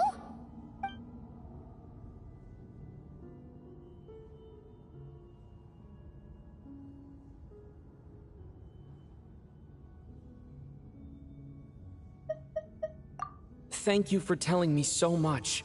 I'm a bit surprised, honestly. I didn't expect you to be quite so transparent with me. Given the circumstances, the Fatui need not hide anything from our allies. Allies? To advance Project Mistleton, we must first resolve our issue with the Ruler of Death. And if I presume correctly, you have no intention of letting her actions go unpunished either, do you? That's right. Ever since she said she intends to reclaim Paimon when we next meet, I figured reconciliation was out of the question. Against an opponent of this caliber, deliberating over our allegiances would waste time we do not have.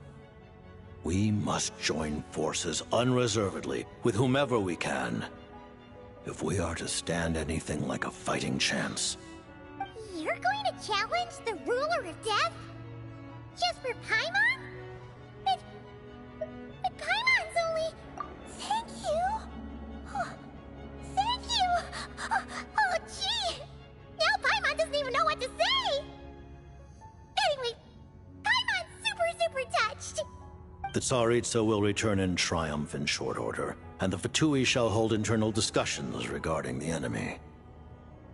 The time for us to meet again will come very soon. Got it. Thanks for your help with Paimon.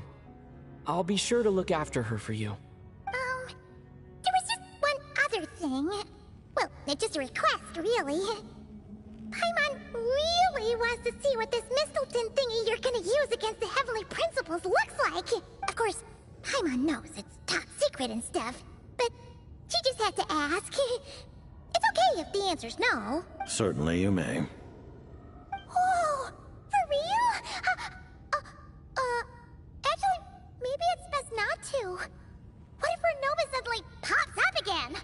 She might take this chance to...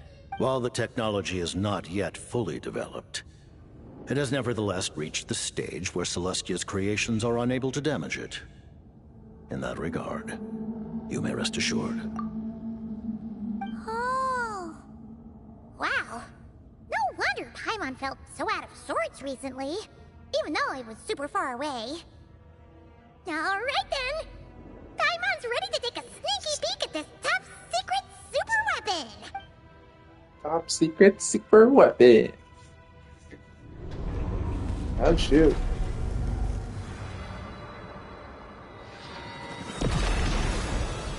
Whoa.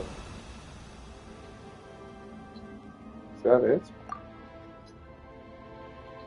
It's a sword. Of course it's a sword.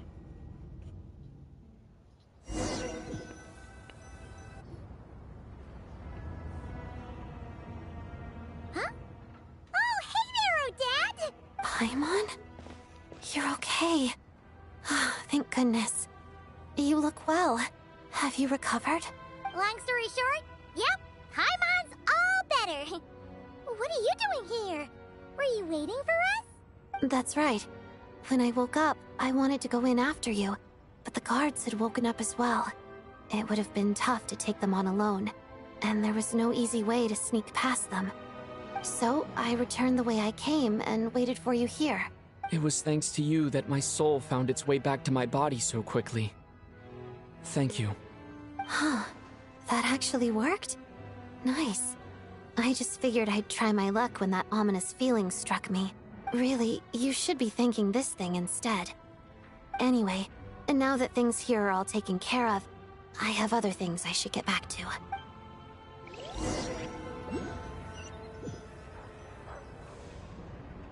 Ah, Director Chuganov, you're back.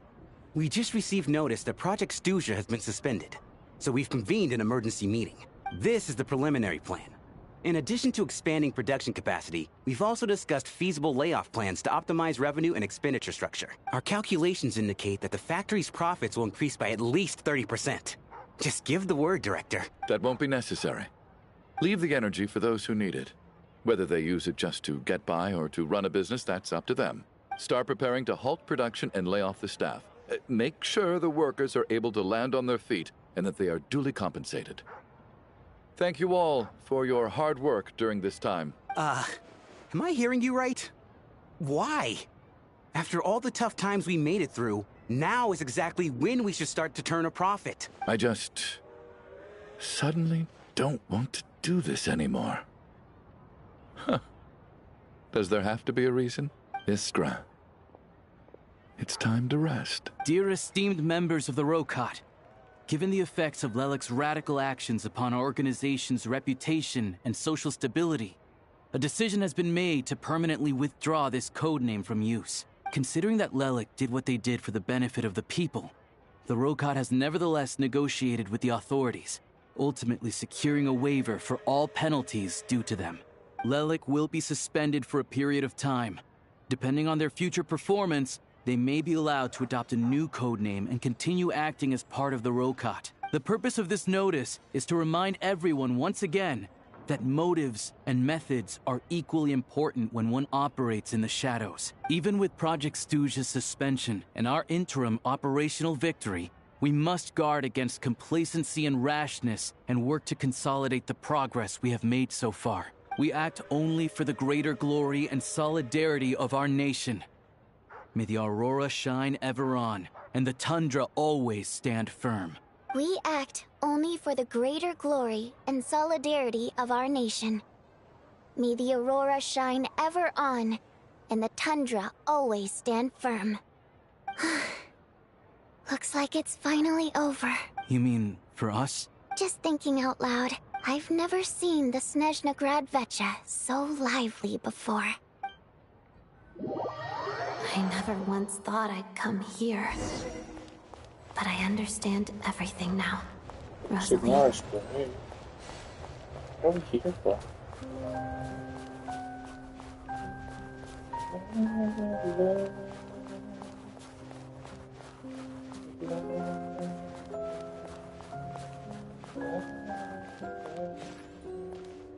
I've seen Spirit Seeker performed many times, including by your mother. Why do you bring that up all of a sudden? Even though the choreography is always identical, every dancer finds a way to make it her own.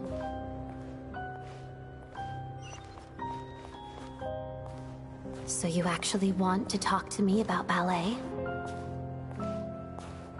I just think it would be a pity if the dance was lost to history. She didn't teach it to you, did she? That was an unusually subtle taunt for you.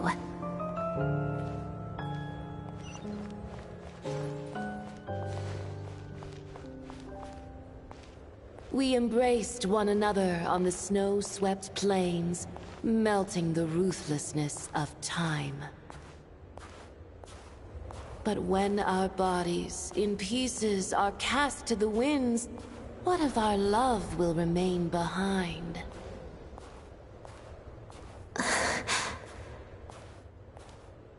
Don't tell me you can't sing. Shush.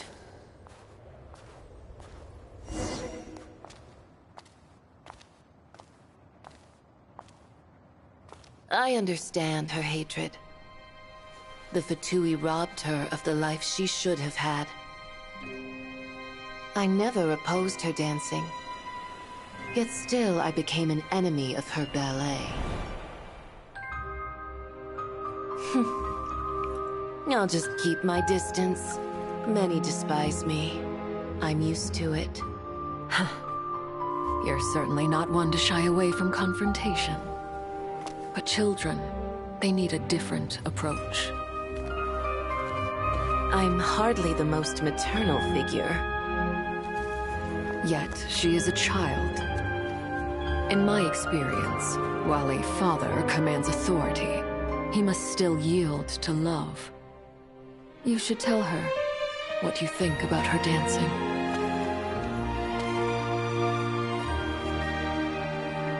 Odette will soon take the stage at the Koralyevsky Theater. This could be your chance. Geonosis secured. It went smoothly. I'll be there. Have them send me an invitation.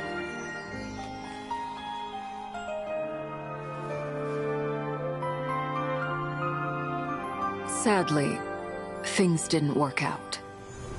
Her final words are inside that block of ice. This? Aren't these for monitoring her subordinates? Not yours. This one isn't her witch's flame, but my two worlds' flames. The two worlds' flames can burn away memories. It was my parting gift to Rosaline.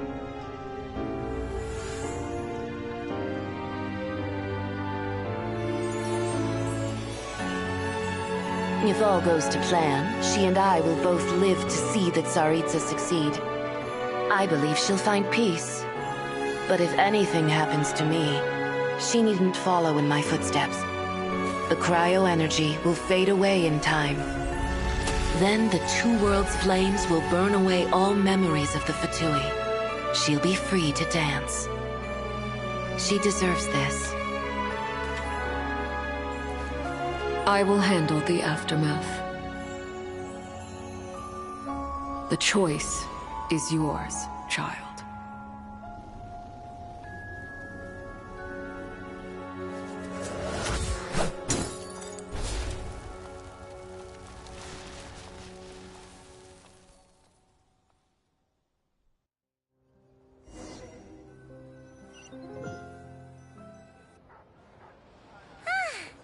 Fresh air at last! Paimon's head isn't spinning anymore, and the fever's all gone. Paimon's finally free to fly again! Oh, it's nice to finally know where Paimon came from, too. It did make Paimon a little nervous at first, but it's such a relief now. Like, who cares if Paimon's a creation of Celestia? She's probably not anyone that important. Probably just the fairy of food and fun or something. And like you said, this doesn't have to change anything between us. You're not gonna just... Hey! Hurry up! Why are you walking so slowly? You've spent the last few days lying in bed and stuffing your face. I didn't think you'd be able to fly this fast. Says who? Paimon's as agile as ever. They don't call her White Floaty for nothing. Paimon originally wanted to check out the bookstores in Snezhnograd, but she's more in the mood for flying around right now, so let's save that for later. Wait, they've got light novels from Yai Publishing House here too. Huh? And this is Paimon's favorite mystery story from Fontaine. Wow, they got a sequel. The local Snezhnaya books look pretty interesting too, but also kind of heavy. Not the easiest things to look around. I thought you were in the mood for flying around. Paimon can read while she flies. Hey, look at these two dolls. Which do you like better?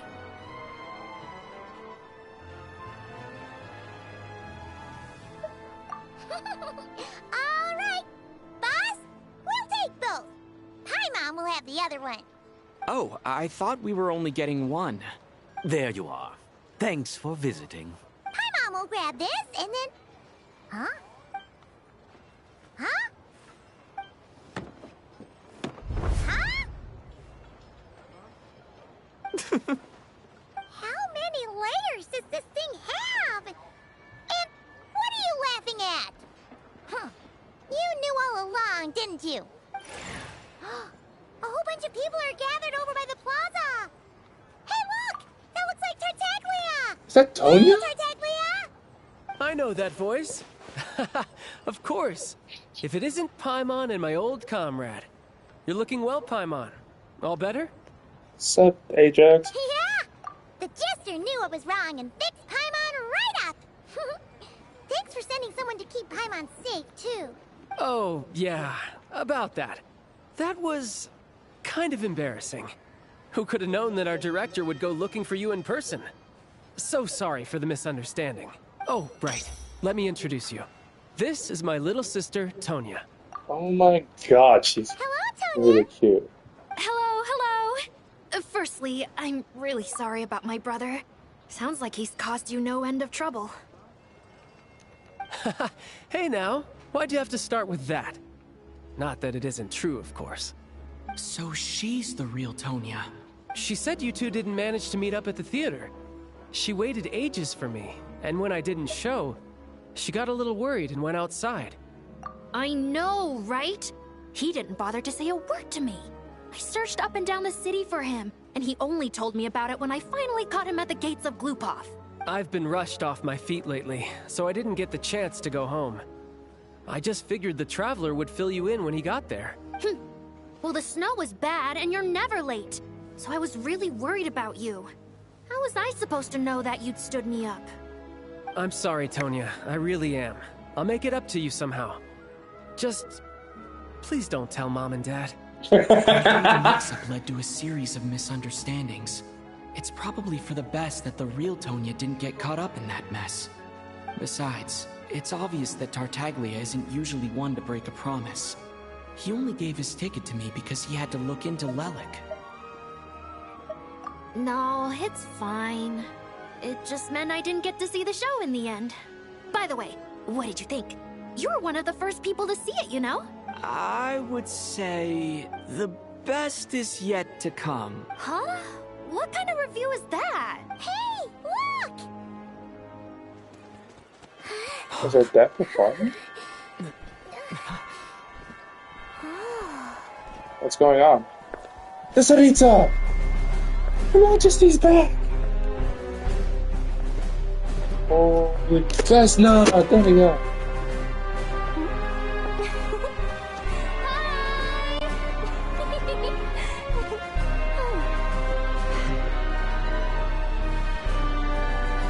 Oh yeah, I definitely like Vesna. Majesty is back. Oh my god. Yeah.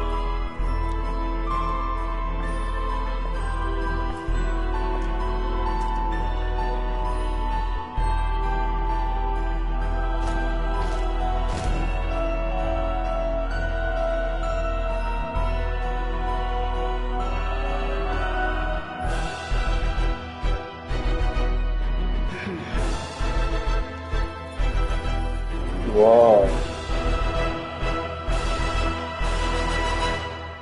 That was a perfect ending. Holy shit.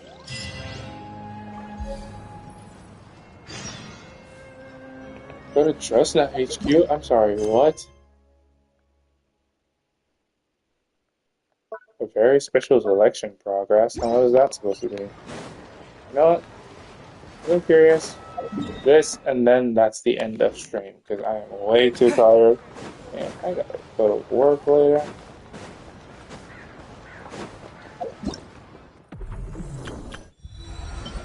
Turn out, let's see.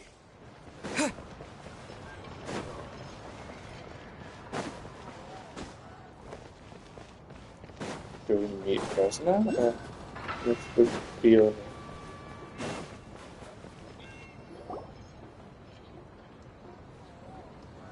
Why are we wearing our shadow? Ready? Go! That was trash. Not good enough. There's no way you can complete the mission if your skills aren't up to par. For real? Come on! I really need this opportunity! I'm sorry, but this is a matter of life and death. We cannot entrust such a dangerous mission to unqualified personnel. Next!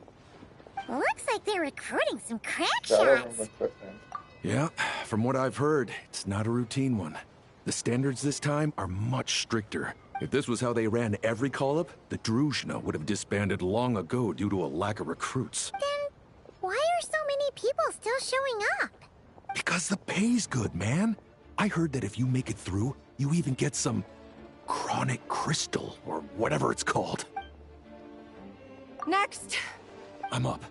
Coming! Crystal, huh? That stuff's in high demand. Are they really just dishing it? Paimon's with you. You're a shoo-in for your shooting skills.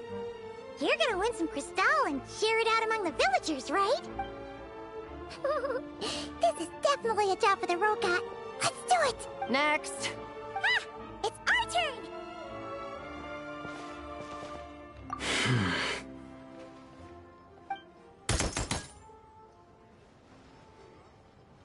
Pass! Oh, yeah!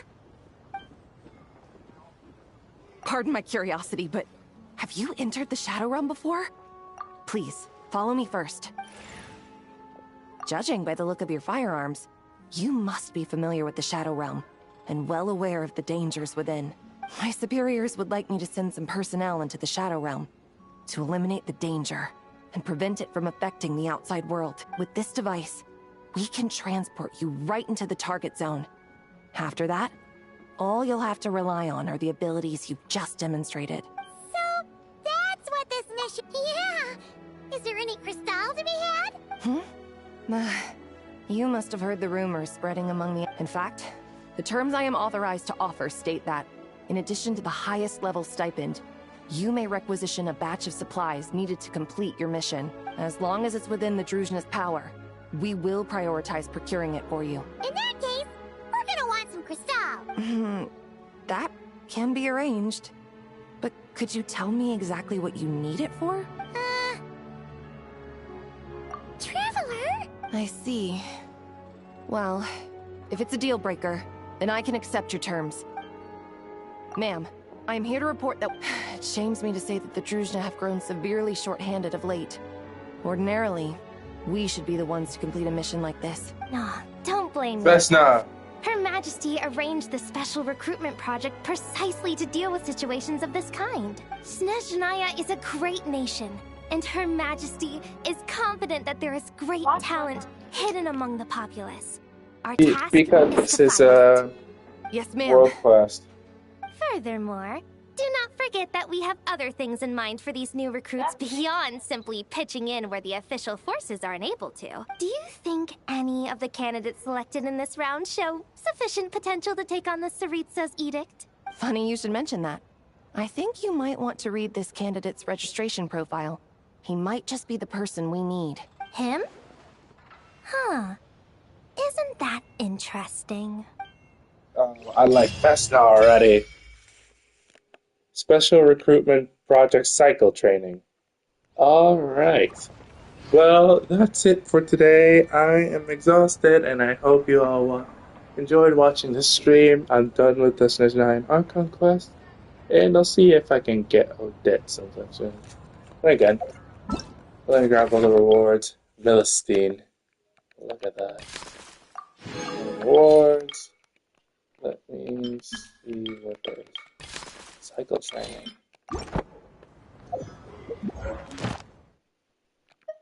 Race Nocturne.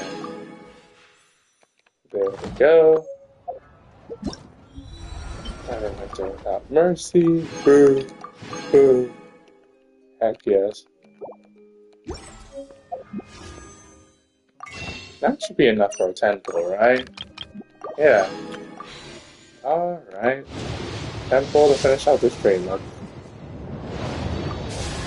Oh, come on. I would have wanted another Alosha copy. But it's whatever.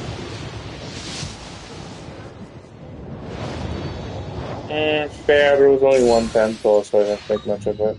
Sucrose.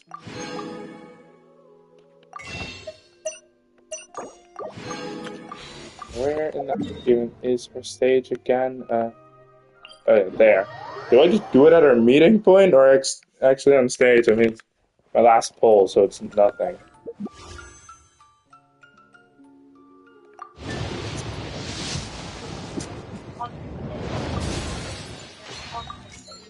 Well, I'll do it next time. Anyway, that's the end of the stream. I hope y'all enjoyed. I'm tired as hell. I'm out. So as always, later, ninja.